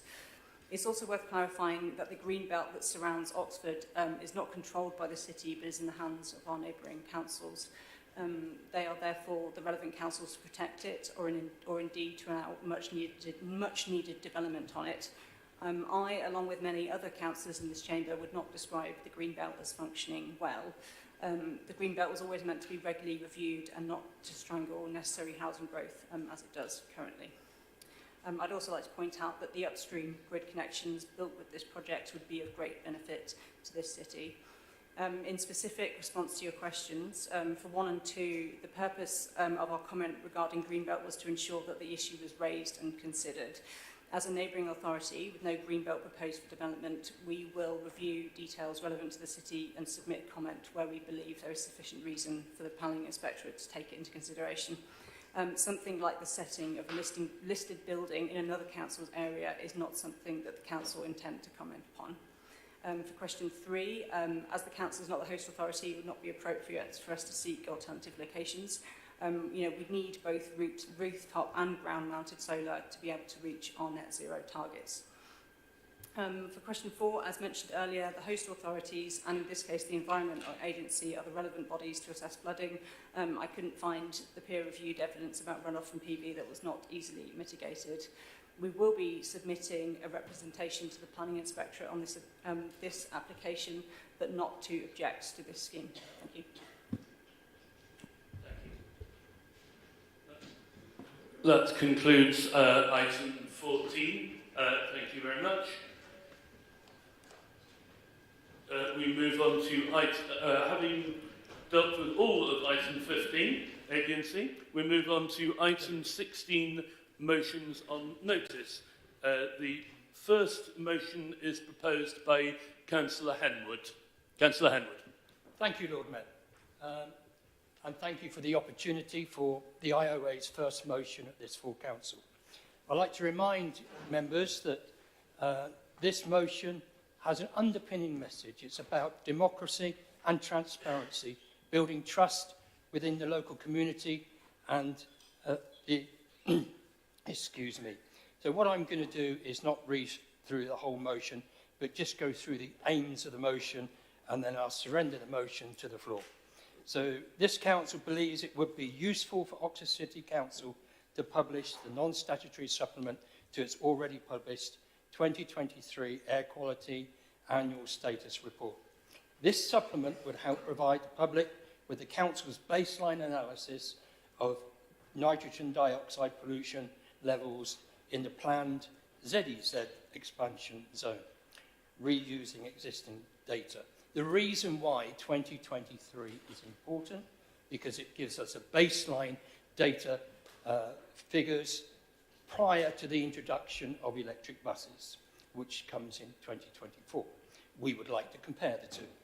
Further, this council believes that the subsequent AQA RS should also include an in-depth analysis of nitrogen dioxide pollution levels in the planned Z expansion zone. And finally, collectively, these analyses would assist the City Council in deciding whether, in the Council's view, the Z expansion remains objectively justified as a policy that the City Council should continue to endorse. And that, Lord Mayor, I'd like to surrender the motion to Council to debate the issue. Thank you. Thank you. Councillor Yatesman, as seconded. Do you wish to speak now or reserve your right? I'll reserve, please. Thank you. We have no amendments, so this is nice and simple. Any points? I see Councillor Smoten, Councillor Rayton, Councillor Fairweather, and Councillor Malik. Thank you very much, Lord Mayor. Councillors, I urge you to reject this motion. This is an attempted gotcha achieved by fixating extremely narrowly on one specific metric, that of NO2, which is then entirely wrongly extrapolated to dismiss an entire programme. The motion ignores that any level of NO2 pollution is hazardous to health. It ignores that NO2 is far from the only pollutant associated with motor vehicles. It ignores plain old carbon dioxide emissions completely. Most seriously, it ignores that fostering continued domination of our roads by motor vehicles is completely incompatible with a fast, reliable, efficient bus network, and we need one of those. It is also incompatible with a cycling city, not just in name, but in fact, assuming that one wishes to arrive at one's destination in one piece. There is plenty of room for debate about precisely how, where, and when that transformation of our travel should happen, and we should have those discussions in detail as the outlined ZEZ policy evolves towards reality. But this motion offers no plan whatsoever. This is just a shrug, an implicit acceptance that not just pollution, but crawling buses, as well as deaths and serious injuries of drivers, cyclists, and pedestrians are here to stay. For a city like Oxford that looks to the future, that isn't good enough. Councillors, please oppose this motion. Councillor Railton. Right, so air quality annual status report. Firstly, we need to clear up what this report actually is. We as a district council have a statutory obligation to report air quality measures to DEFRA once a year. This is that report, and this document needs to obey specific templates provided by DEFRA. The main purpose of this document is to, 1, report on air quality levels measured, and 2, draw some considerations on the impacts of schemes that have already been delivered. It is not a futurology exercise. Trying to predict the effect of future schemes is not part of its scope. That's it, you know, all of this stuff about a non-statutory appendices to old reports. You know, this report has been published for 7 months already. It's signed off by DEFRA, like it's done. So that aside, I think we want to be honest with everybody here about the objective. You know, what you really want is a report that shows that city centre nitrous oxide pollution is less than 30 micrograms per cubic metre, thus safe, thus no ZEZ required, job done. The sort of not enough air pollution argument. This is a good opportunity to talk about safe levels of NO2 pollution here, as my learned husband has done already. Our deliberately ambitious local annual mean target of 30 micrograms per cubic metre is still 3 times higher than the current safest annual mean limit established by the WHO of 10 and 150% higher than the new EU target of 20 by 2030. So, you know, 30 is better than 40, which is the UK legal limit, but it's not really that good. The idea that 30 micrograms per cubic metre is some magical threshold is just not true. You know, it was set out in the Air Quality Action Plan in 2019 because it's better than the national target and it's also achievable, and I think we will actually achieve it. It's a bit like a living wage, right? Like, it's better than the minimum wage, it's achievable, but nobody's saying that people shouldn't be paid more than that. When it comes to interaction with the county on this, your last sentence about decisions about revenue and stuff, like that decision has already been made unilaterally by the county. The city is no longer a partner in the ZEZ expansion. It is a stakeholder like everybody else, and the county is delivering it alone. The city will get no revenue from the expansion, but if it goes ahead, we'll be lobbying hard for that revenue to be spent in the city, not as a county highway slush fund. County has already commissioned an air quality study for this, not from us, on the possible impacts of the ZEZ expansion. So that is the document that should be looked at. You know, we don't need to make another one. If we were, the county should be paying us to produce it. As it stands, we don't even really know what the proposed boundaries are to make this report in the first place. So in conclusion, there is a fundamental misunderstanding about what this report is. Your key assumption of 30 micrograms per cubic metre being safe is wrong. It is not this council's job to use its resource to produce this work, and what you're asking for is being done anyway. Read that report when it comes out. I oppose the motion.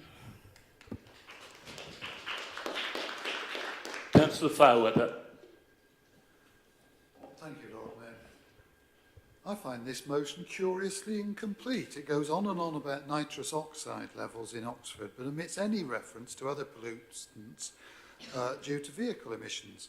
It might have been better tabled as a set of questions on notice rather than using up valuable time as a motion. In considering measures like low or zero emission zones, other pollutants must be taken into account as there's risk of very skewed implementation. Admittedly, nitrous oxide is linked to acid rain, smog and impacts on human health, but it's not the only one. As many councillors already know, there are several other pollutants contaminating the city of Oxford, particularly around the centre.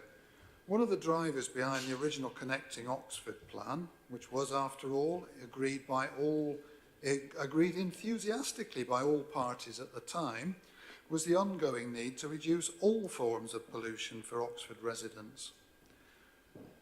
For a start, hydrocarbons like benzene and the products of their complete or indeed partial combustion, these are known to cause illnesses, and some data shows they could be involved in causing cancer in sufficient concentration.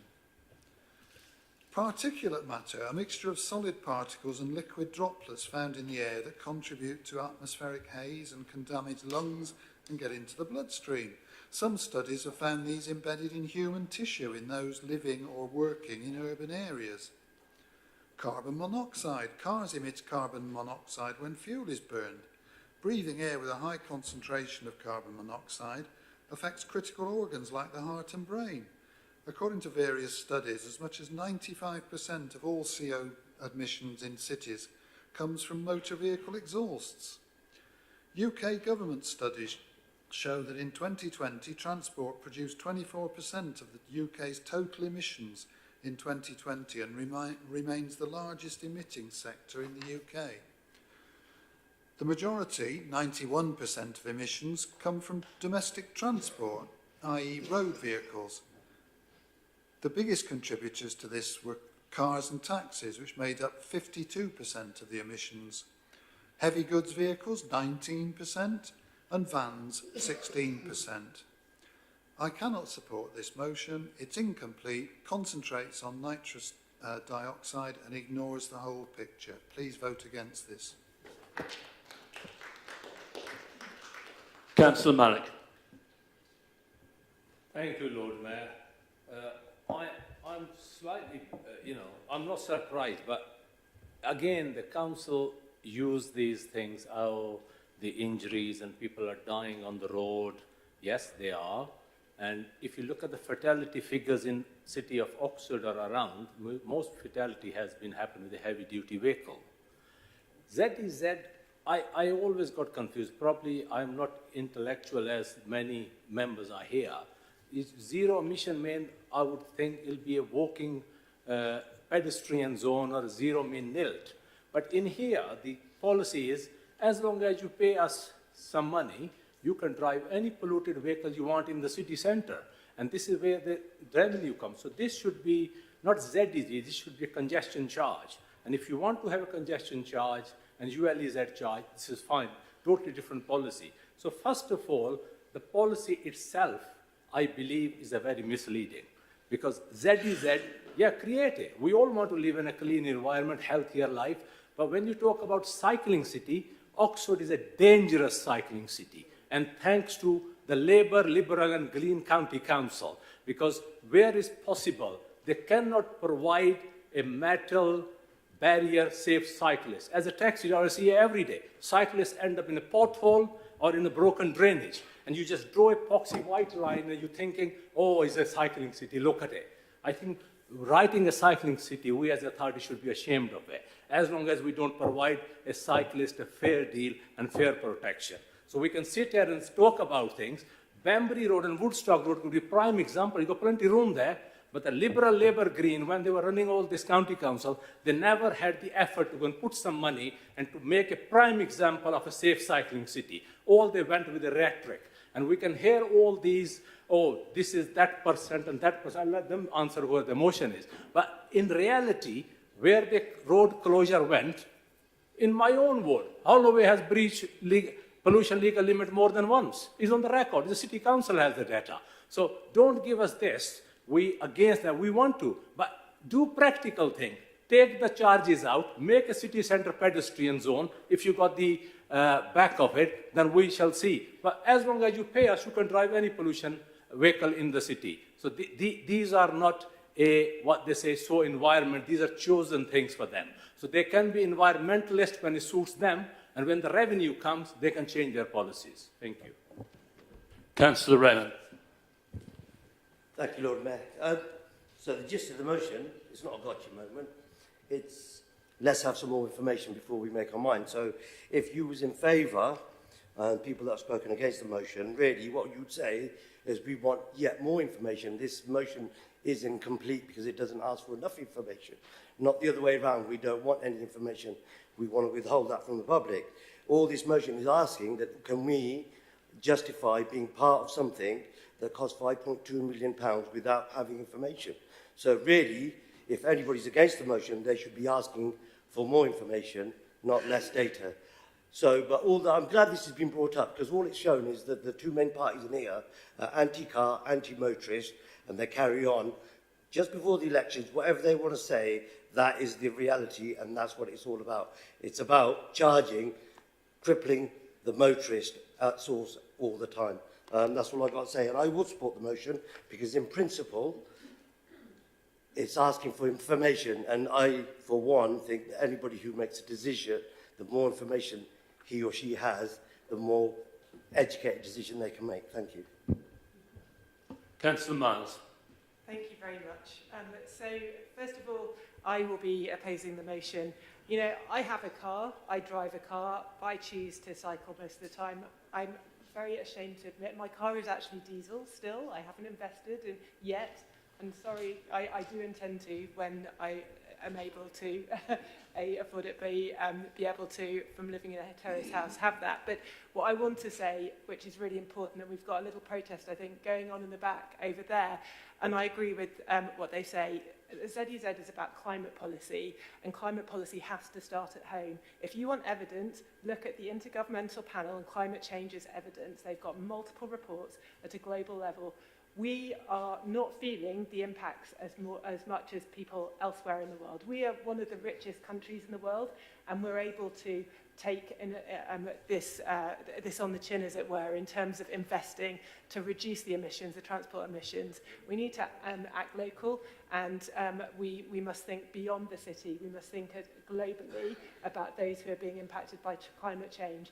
And we're not doing enough at the moment. We're not doing it quickly enough. And so, you know, I am against this motion because I think it's really important that we take urgent action. People are dying daily because of the impacts of our behaviour here, because we're driving too much for short errands when we should be walking or cycling, and letting the roads, if they are being used by people who have no alternative. But we need to take action now. This is climate policy. It's not just about a war on motorists. It's about the survival of our country and the universe. Thank you. Councillor Ottino. Hi, yeah, I would like to say that I'm in favour of decisions being informed by science that might come from this or other reports.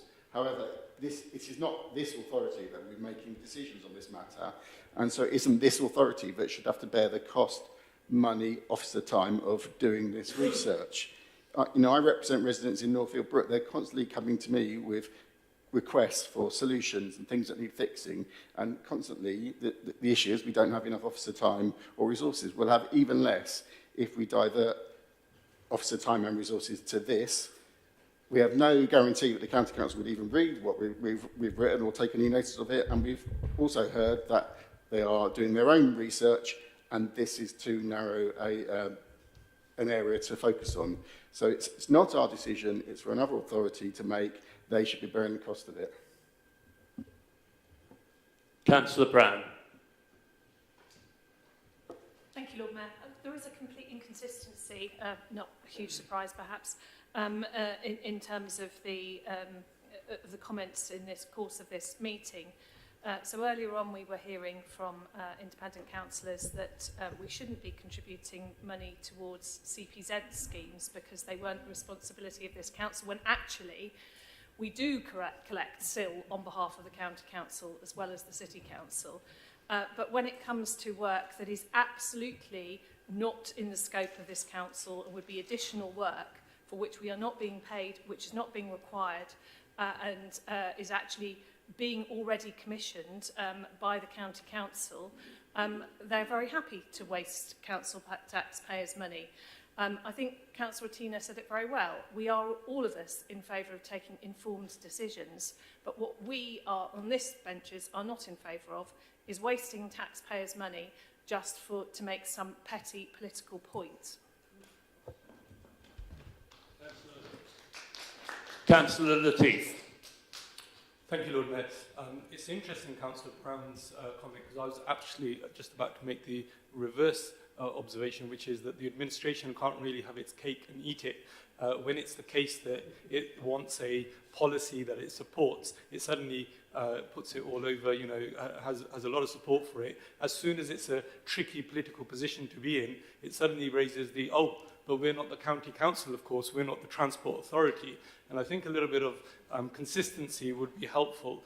I think at heart, though, the motion is about getting more information and allowing more informed decision. And I think we need to be a little bit careful here. No one doubts the climate emergency. We need to be careful that when we talk about the importance of the climate emergency, we don't suddenly presume that anyone who holds an opposing view to us doesn't share some of those concerns.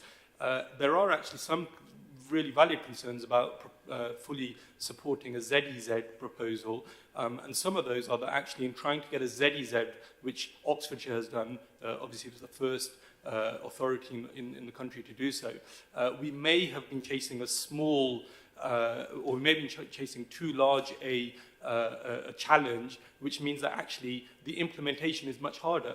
And it's quite possible that actually having something like a ULEZ may have been more widely acceptable and may, in effect, actually have led to a better outcome for the climate emergency, more immediate change and quicker.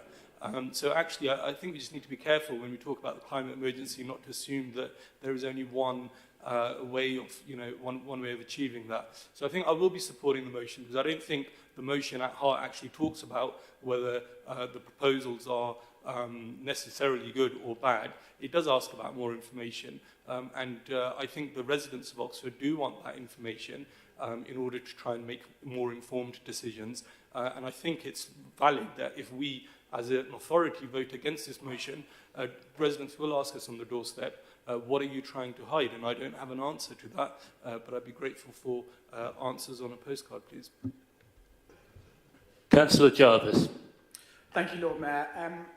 I wasn't intending to speak in this debate, but I think there was something said which I thought needed addressing, which was there was an implication made that somehow the zero emission zone policy is anti-motorist, and I find that quite a challenging statement to have heard, because fundamentally policies which are seeking to reduce emissions, whether it be emissions that are driving the climate emergency or emissions that are driving air pollution which harm human health, are not anti-motorist, they're pro-human health and they're pro-addressing the climate emergency. And those are things which will affect motorists just as much as everybody else. And so I think we need to just take stock of the fact that simply because at one given moment you are behind the wheel of a car does not make you immune from the impacts of that vehicle and policies which promote those vehicles. And so I just feel like that's a point that needs to be made, that what this is not about attacking motorists or making motorists' life more difficult, but what it is about is improving public health. And it's worth remembering, of course, that disproportionately the people who drive the most polluting vehicles are at the richest end of society, and those that suffer the effects of air pollution are at the poorest end of society. It's fundamentally a question of addressing public health, addressing the climate emergency, and addressing health inequalities as well. So if you hadn't worked it out by yet, of course I'll be voting against this motion. I'd encourage others to do so too. Councillor Jafari Nardini.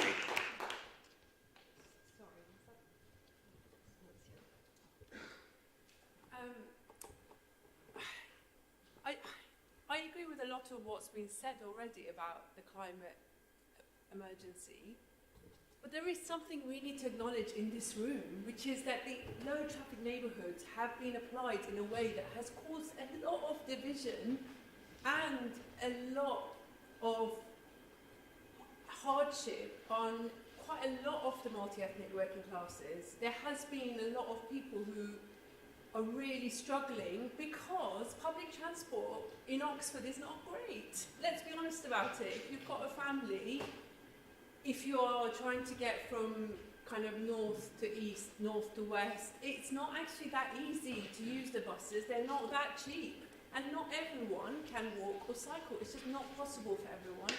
Not everyone has the confidence. Not everyone feels confident to cycle with children on the back.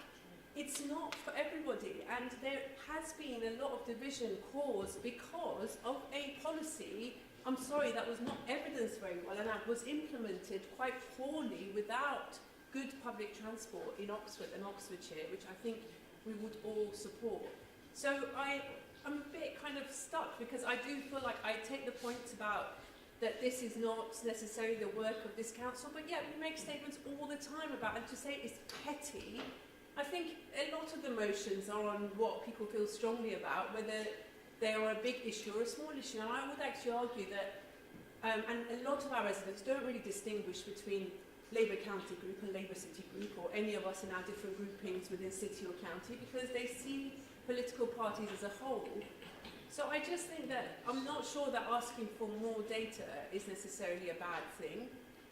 But I also understand the views that people are expressing about the fact that this is not necessarily part of the work of, immediately part of the work of this council, and it leaves out some other gases that are important in this area.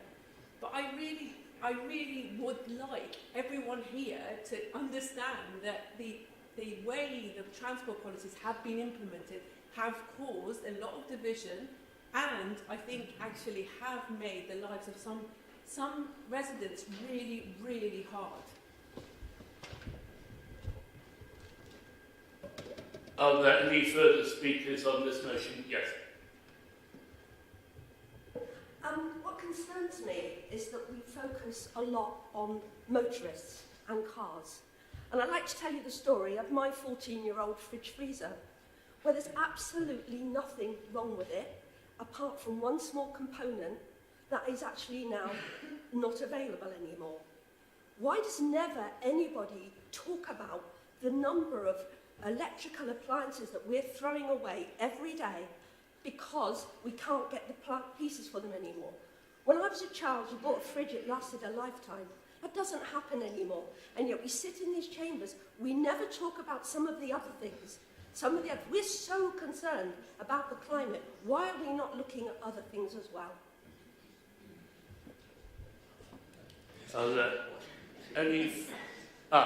Yes, Councillor Smith.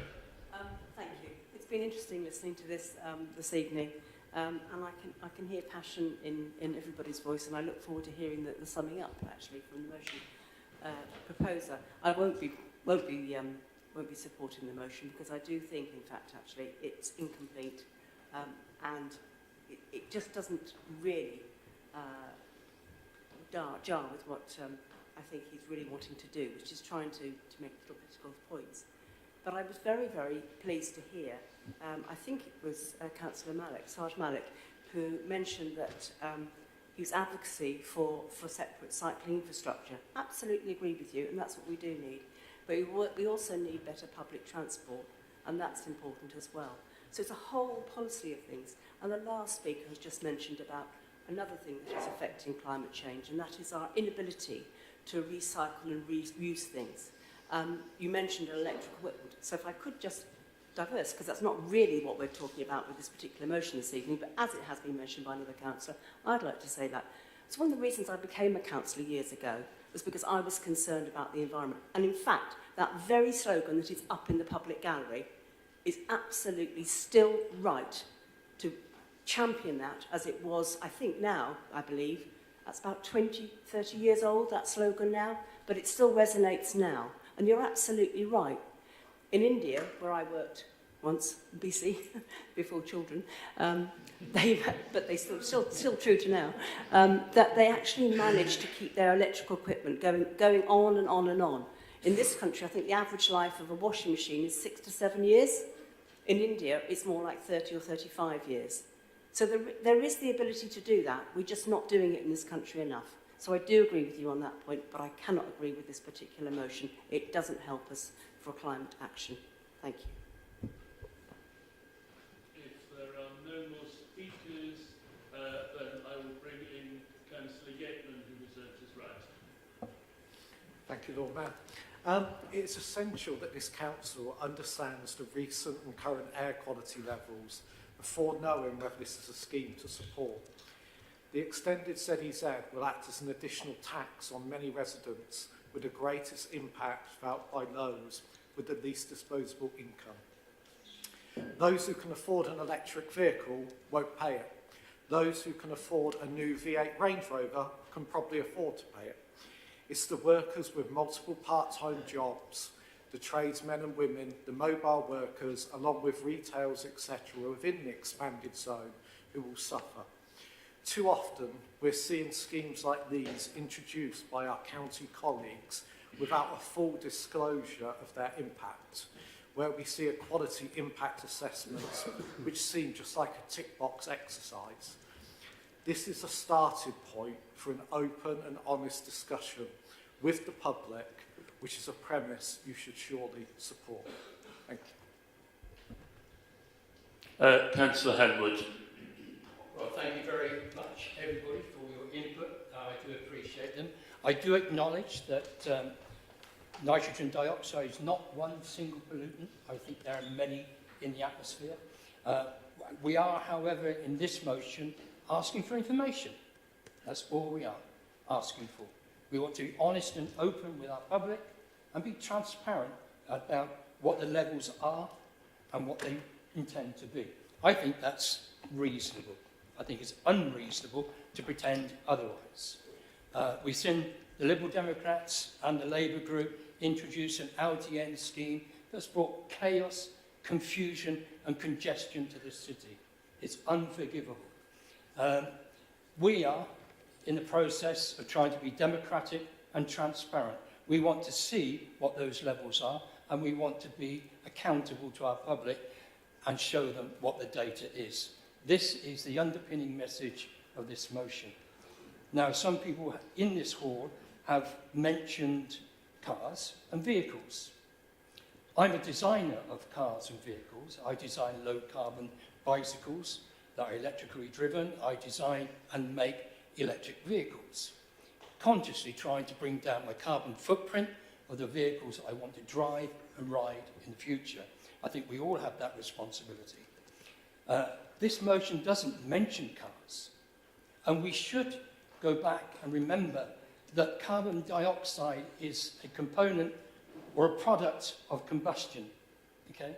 And cars are not just the only vehicles that produce carbon dioxide. So boilers, heating products across Oxford inner city also produce carbon dioxide. It is this data that we would like to see. In previous reports, non-transportation nitrogen dioxide was measured at 60%. We're not measuring that. Okay, we brought down vehicle usage within Oxford and carbon dioxide levels have reduced. But it's these other instruments that produce carbon dioxide we also should be focused on. And that's one of the reasons why we would like to look at not just carbon dioxide in relation to vehicles, but globally, what is our picture and where are we and what should our future goals be. I think it's wrong to just look at vehicles when we are all guilty of using the vehicle to transportation. But thank you very much, everybody, for contributing to this debate. I do really appreciate it. But again, I emphasise we're asking for data and we're asking to be transparent. We're asking to be a democracy. Thank you, Lord Mayor. We will now take a vote on the motion. All those in favour, please show.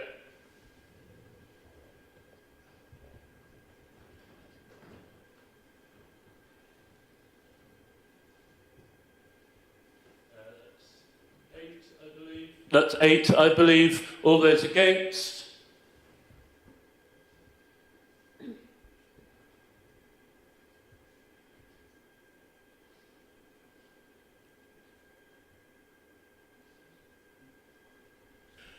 And are there any abstentions?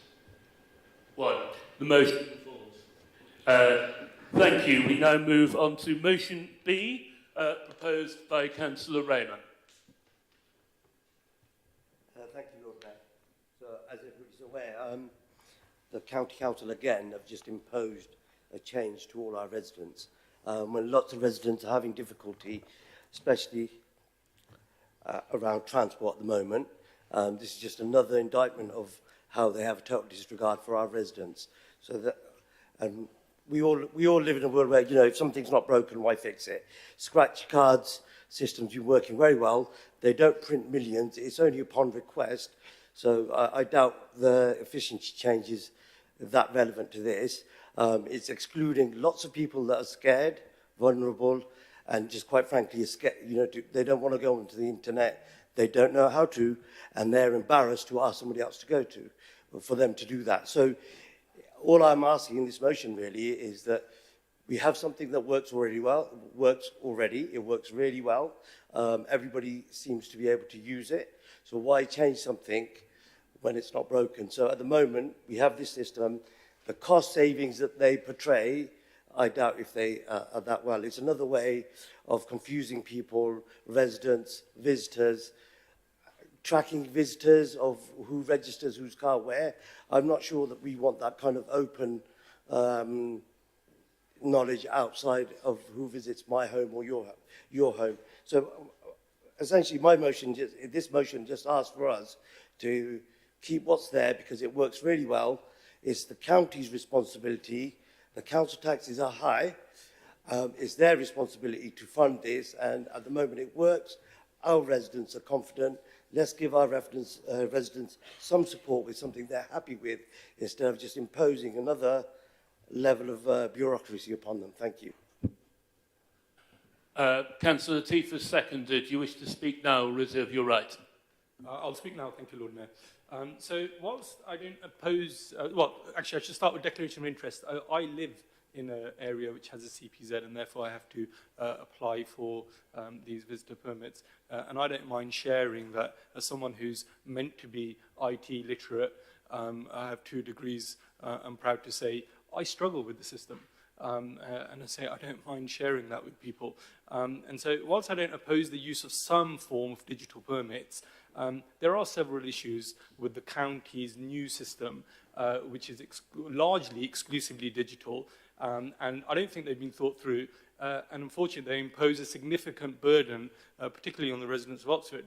Some of those issues, so the issue of going online, so as the county has recently released some mutterings that, oh yes, if people can prove a hardship, actually we'll still allow them to have you know, the old scratch card system. But there's no clarity over what level of proof is going to be needed, what's the level of hardship that needs to be presented by residents. And actually, if you have had any dealings with the county council, you will find how didactic they can be and how dogmatic in many ways. I've had many residents who I've had to support with the not only applications on this, but applications for tradespeople as new CPZs came into my area, having been since I became a city councillor, and long-term projects that had been planned suddenly became very difficult. And the county council had a very blanket, no, sorry, the computer says no policy. So I'm afraid I don't have much faith, and most of the residents that I speak to don't have much faith. And it's interesting. I've received several emails since the paperwork for this meeting was released from residents who I don't know, just saying, we really support you in this measure, and we're really grateful for you taking it forward. A couple of the other points to make. So there's a suggestion that, oh, don't worry, there'll be a phone line over here that you can call.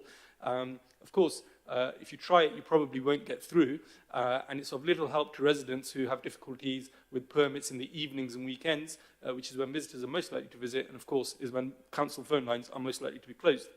And I have actually had residents where I've gone to support them in making the application for visitors' permits. So, you know, I've actually gone to help them log online, help them fill in the form. Not people that, you know, not my mum and dad, people that actually just live in my ward and have really struggled and got in touch and said, look, I just don't understand this system. And that's just to get the 25 batch of permits that you would land on your doorstep, let alone each time someone visits. A few other things which I don't think really the county council have thought through. So at the moment, the current system allows you to have 25 days or 25 24-hour periods where you can have visitors. The new system reduces that quite significantly because now you can only have 25 visitors. You can't have 25 24-hour periods. And if we conservatively estimate that each day someone uses the permit, they might have 2 visitors. I mean, it's probably higher than that. Actually, what will happen is that we are the new system will actually lead to a reduction in the number of visitors that each resident can have, and it will halve it. And this is most likely to impact the most vulnerable in our society, including the elderly. It's worth noting, as a healthcare professional, I'll share with you that the single most significant marker for mortality is not your blood pressure, it's not whether you've had a previous history of cancer, it's how lonely you are. Okay, how lonely you are. And this policy will do nothing to help that, it will exacerbate that inequity. As Councillor Rahman has said, the new system requires that you input the number plate. Is that time or 10 seconds? Time. Okay, I'll send, and thank you. Thank you. There's an amendment in the name of Councillor Ottino. Okay, thank you for bringing this motion. Accessibility for all to the services we provide is important to us, and equally important is that we challenge other organisations around accessibility to their services. There's rightly been some anxiety from residents on this issue, and it's right that we speak up for them. However, we need to make sure that in doing so, we don't increase that stress and anxiety for residents by muddling the facts. For that reason, I can't support the motion as it is. I think the facts are muddled, but ask you to support our amendment. In the first paragraph, which we insert, it recognises that the county have made some response to public feedback. It is a criticism that they weren't more clear about this up front. The insertions we put in, firstly, add for greater clarification and better communication about the criteria that they will have for people being able to still have paper permits. And secondly, ask for the monitoring of the process. We know, we and other bodies don't always get exactly details right the first time, and when we bring in change, and we will need to modify things. The last paragraph we've taken out because we believe it is factually incorrect and needs to be deleted. CPZs are meant to be self-funding. Admin and implementation costs are covered by the cost of the permit. They're not funded from council tax. In proposing this amendment, I am aware that there potentially is an increased cost for paper digital permits, but which inevitably be reflected in the cost of the price of permits, but that is the cost of accessibility for all. So I ask you to please support the amendment. Councillor Smith, do you wish to speak now or reserve your right? I'll speak now, thank you. Yeah, so I'm seconding this amendment on behalf of the Labour Group, not because we're Luddites.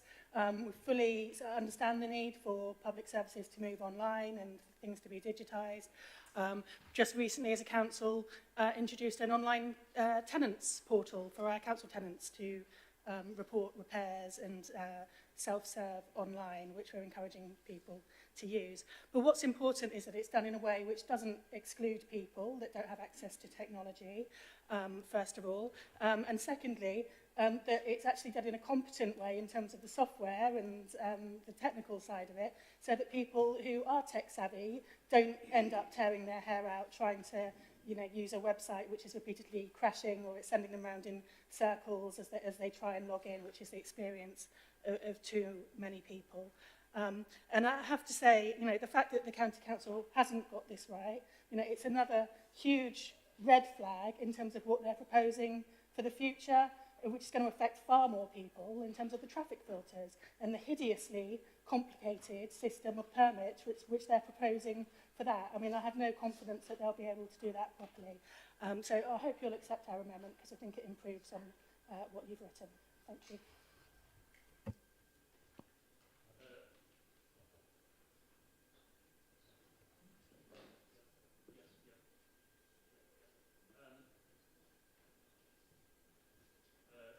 We now move into debate on the amendment. I've seen five people.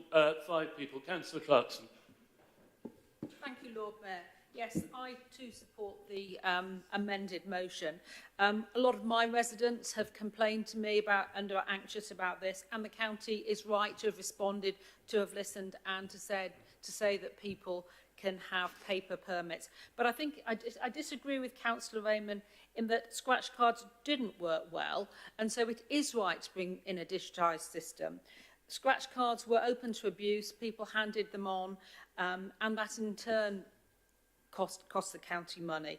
I'd also point out that in terms of the elderly, and we're absolutely right to worry about people who need to have more visitors, Over 70s have always been allowed to have double the number of permits, quite rightly, so that they, which takes account of their need to have more visitors. That isn't going to change at all. It is incumbent on all public bodies, though, not to move faster than their most vulnerable residents, and we and other authorities should always bear that in mind when we're moving towards digitisation. But I support the amended motion. Councillor Ross-Smith. I'd like to speak when the other substantive motion, when that is, if this amendment is agreed or lost first. So I'd like to reserve my right to speak on the amendment. Sorry, your point is on the motion itself? Yeah, on the motion itself. When it's agreed, yeah. In which case we move on to Councillor Smoten. Thank you very much. Before I start, just a point of information. Councillor Latif brought up the point about days versus visitors. I am 99% certain that that was not a distinction, actually, that it was always against the terms of use of one of the scratch cards to use it in 2 different vehicles in the course of a single day. And that if you had done that and gotten away with it, well, frequently people get away with parking illegally. But I am 99% certain that the terms of use were that you are supposed to use a scratch card per visitor, not a scratch card for an entire day, even if you have 20 different visitors in the course of that day. So I don't think that is actually a distinction. It does, of course, distinguish how likely one is to get away with illegal parking. That is what it actually changes. Right, back to the actual remarks themselves. Thank you very much, Councillors Tina and Smith, for advancing the amendment. This is exactly the right point. The county is retaining paper permits for people who are not able to use an online system. And of course, our job as councillors is to make sure that absolutely everybody who needs to keep those paper permits does so. And I'm going to be doing that job with gusto, and I know everybody in this room is going to be doing that as well. It's going to save taxpayers money by going paperless where that is possible, where that is suitable for the individual. And I want to underscore the key point here. The paper permits are being retained, because if you read the motion, you would think that that was not true.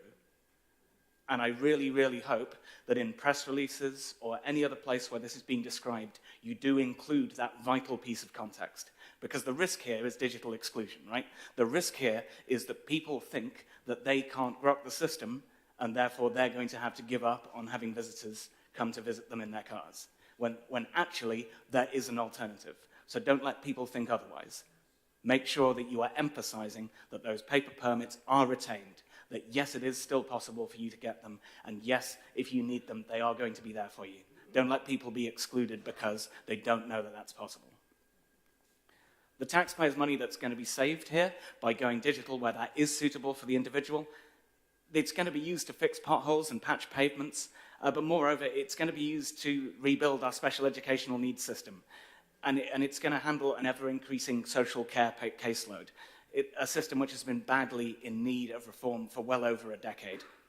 Continuing to burn public money on printing, postage, and admin when a resident is quite happy using the website, that simply can't be justified. It can't be justified in the city, or in the county, or in the country. Councillors, please support the amendment. A point of personal clarification, please, Lord Mayor. I'm grateful to Councillor Smoten for his 99% assurance. Having looked at the County Council's website, there's every chance that his 1% of uncertainty might mean that his statement is incorrect. And in the absence of that 100% certainty, I'd be grateful for you withdrawing that statement until it has been clarified. Thank you. I will reiterate that I am very confident that is the case. If it turns out not to be the case, you shall have my apology. No longer 99%. Thank you. Councillor Azad. Thank you, Lord Mayor. I just wish to remind my colleagues that there's thousands of senior citizens still driving on Oxford Road safely and happily and using the local parking facilities. I am one of them. We wasn't born in an age of technology. We live about half our life without this modern technology. And it will be very, very confusing for these people to use the new system.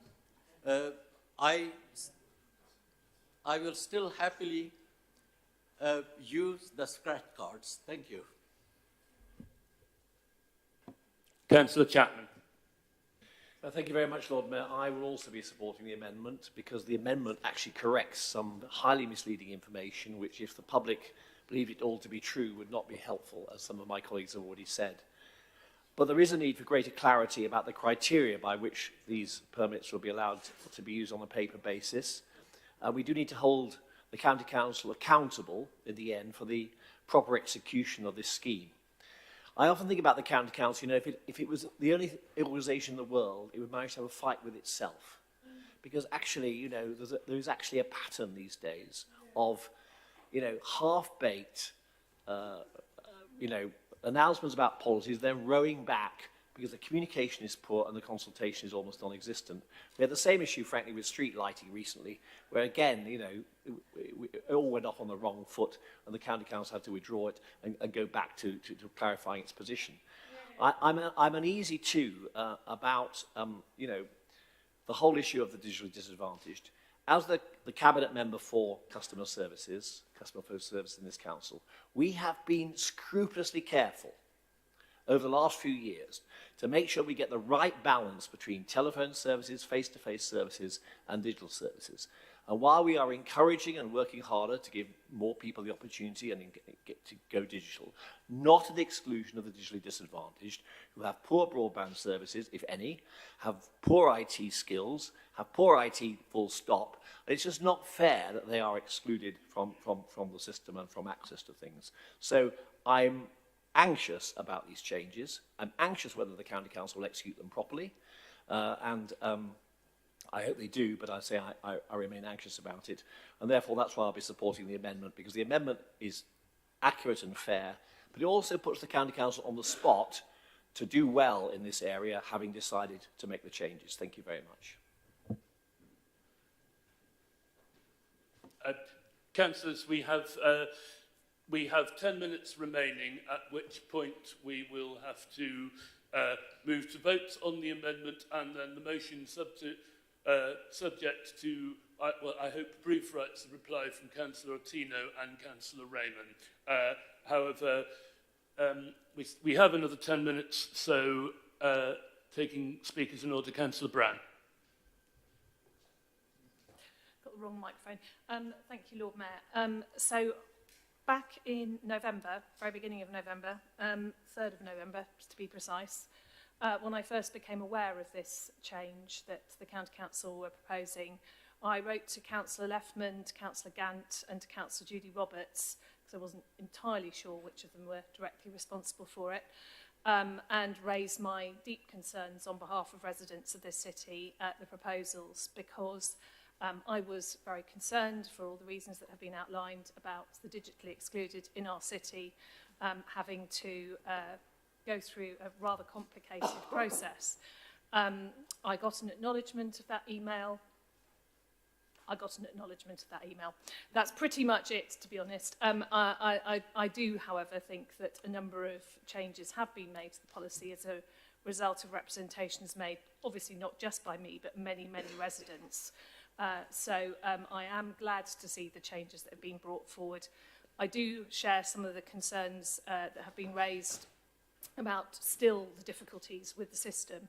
I do think it is unnecessarily complicated for people, and I don't think it is perfect. So I will, if this motion passes in its, I hope, amended form, because that makes some really important corrections to just inaccuracies in the original motion, I will happily write again to the leader of the County Council and her cabinet members. I did again last week write to them. I haven't had an acknowledgement in response to that email, which I wrote a week ago.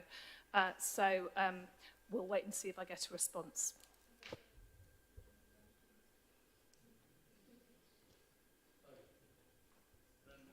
Okay, I am being told we have time for one further speaker in debate, which is Councillor Ross Smith, you indicated. Thank you, Lord Mayor. And thank you for the amendment. I agree with the amendment. But I would like to just give a bit of background, actually, as to why this has happened. When we had our first controlled parking zone, that's a CPZ introduced, It was quite a large area. In fact, it's one of the areas that does need review, and I'm pleased to hear that it's going to finally happen. Quite an important thing to happen. But as we've gradually seen the CPZs increase and more residents asking for them, originally part of the area that I represent, Quarry Conservation Area residents, said, no, we don't want a CPZ. But they came round to seeing that actually it was needed because they had more and more commuter parking and more and more vehicles being parked on the roads. They could not park near their own homes. And so they voted for a controlled parking zone to be put in. The consultation with that was over several weeks and months, and we had a reconsultation and changes to it. So the council does listen to consultations. And I have to say, as local councillor, I was out for several weeks with officers going around each individual road, talking to any resident that would want to question where a double yellow line or a white line was going to be and how that would affect the controlled parking zone. So it's really important, but there are residents that want them.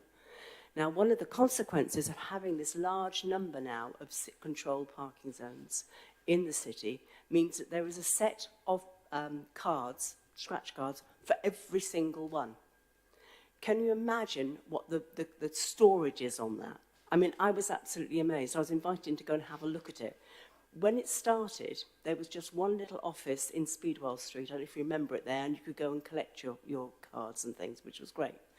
But that was just, you know, one set of shelves behind them at a counter. Now, the storage for it takes up a whole room from floor to ceiling with these cards. And not only that, it's very, very labour intensive as well. But the other side of it is the cost as well of postage. Very, very expensive. As we all know, the Royal Mail costs have gone up. First class stamp is over £1 now. Can't believe it, so expensive. So that is something the council has to consider. The cost of doing it, both in officer time and in postage and cost generally. So going digital was part of the way of transformation, like many, many councils have done. Many councils have actually put their vehicle permits for parking online. In fact, they have been online for some time. Now, I had residents contact me, particularly elderly residents who don't have access to the internet. Some do, not all, but there are some that don't, and they were worried about having that, and I rest assured them that they could get their visitors' parking permits, the scratch ones, still. So there'll still be some storage problems at County Hall with this, and costs involved. But going digital is going to bring the costs down for taxpayers, and I think that is important. We need to recognise that. We're not getting the full grants from government, we all know that, and there's a lot of financial pressure on all councils at all levels, and I think we need to consider that too. But we also need to consider those that feel excluded. I have to say, my own experience of going online to get visitors' parking permits, I got a bit stuck because I couldn't get my printer, to do the copying. Time's up, sorry. Thank you. But I did get eventually somebody very, very helpful on the end of the phone who walked it through it and did it in 3 minutes for me. Thank you. We will move on to summing up on the amendment, Councillor Ottino. Waiving your right to do that, in which case we take a vote on the amendment. All those in favour, please show.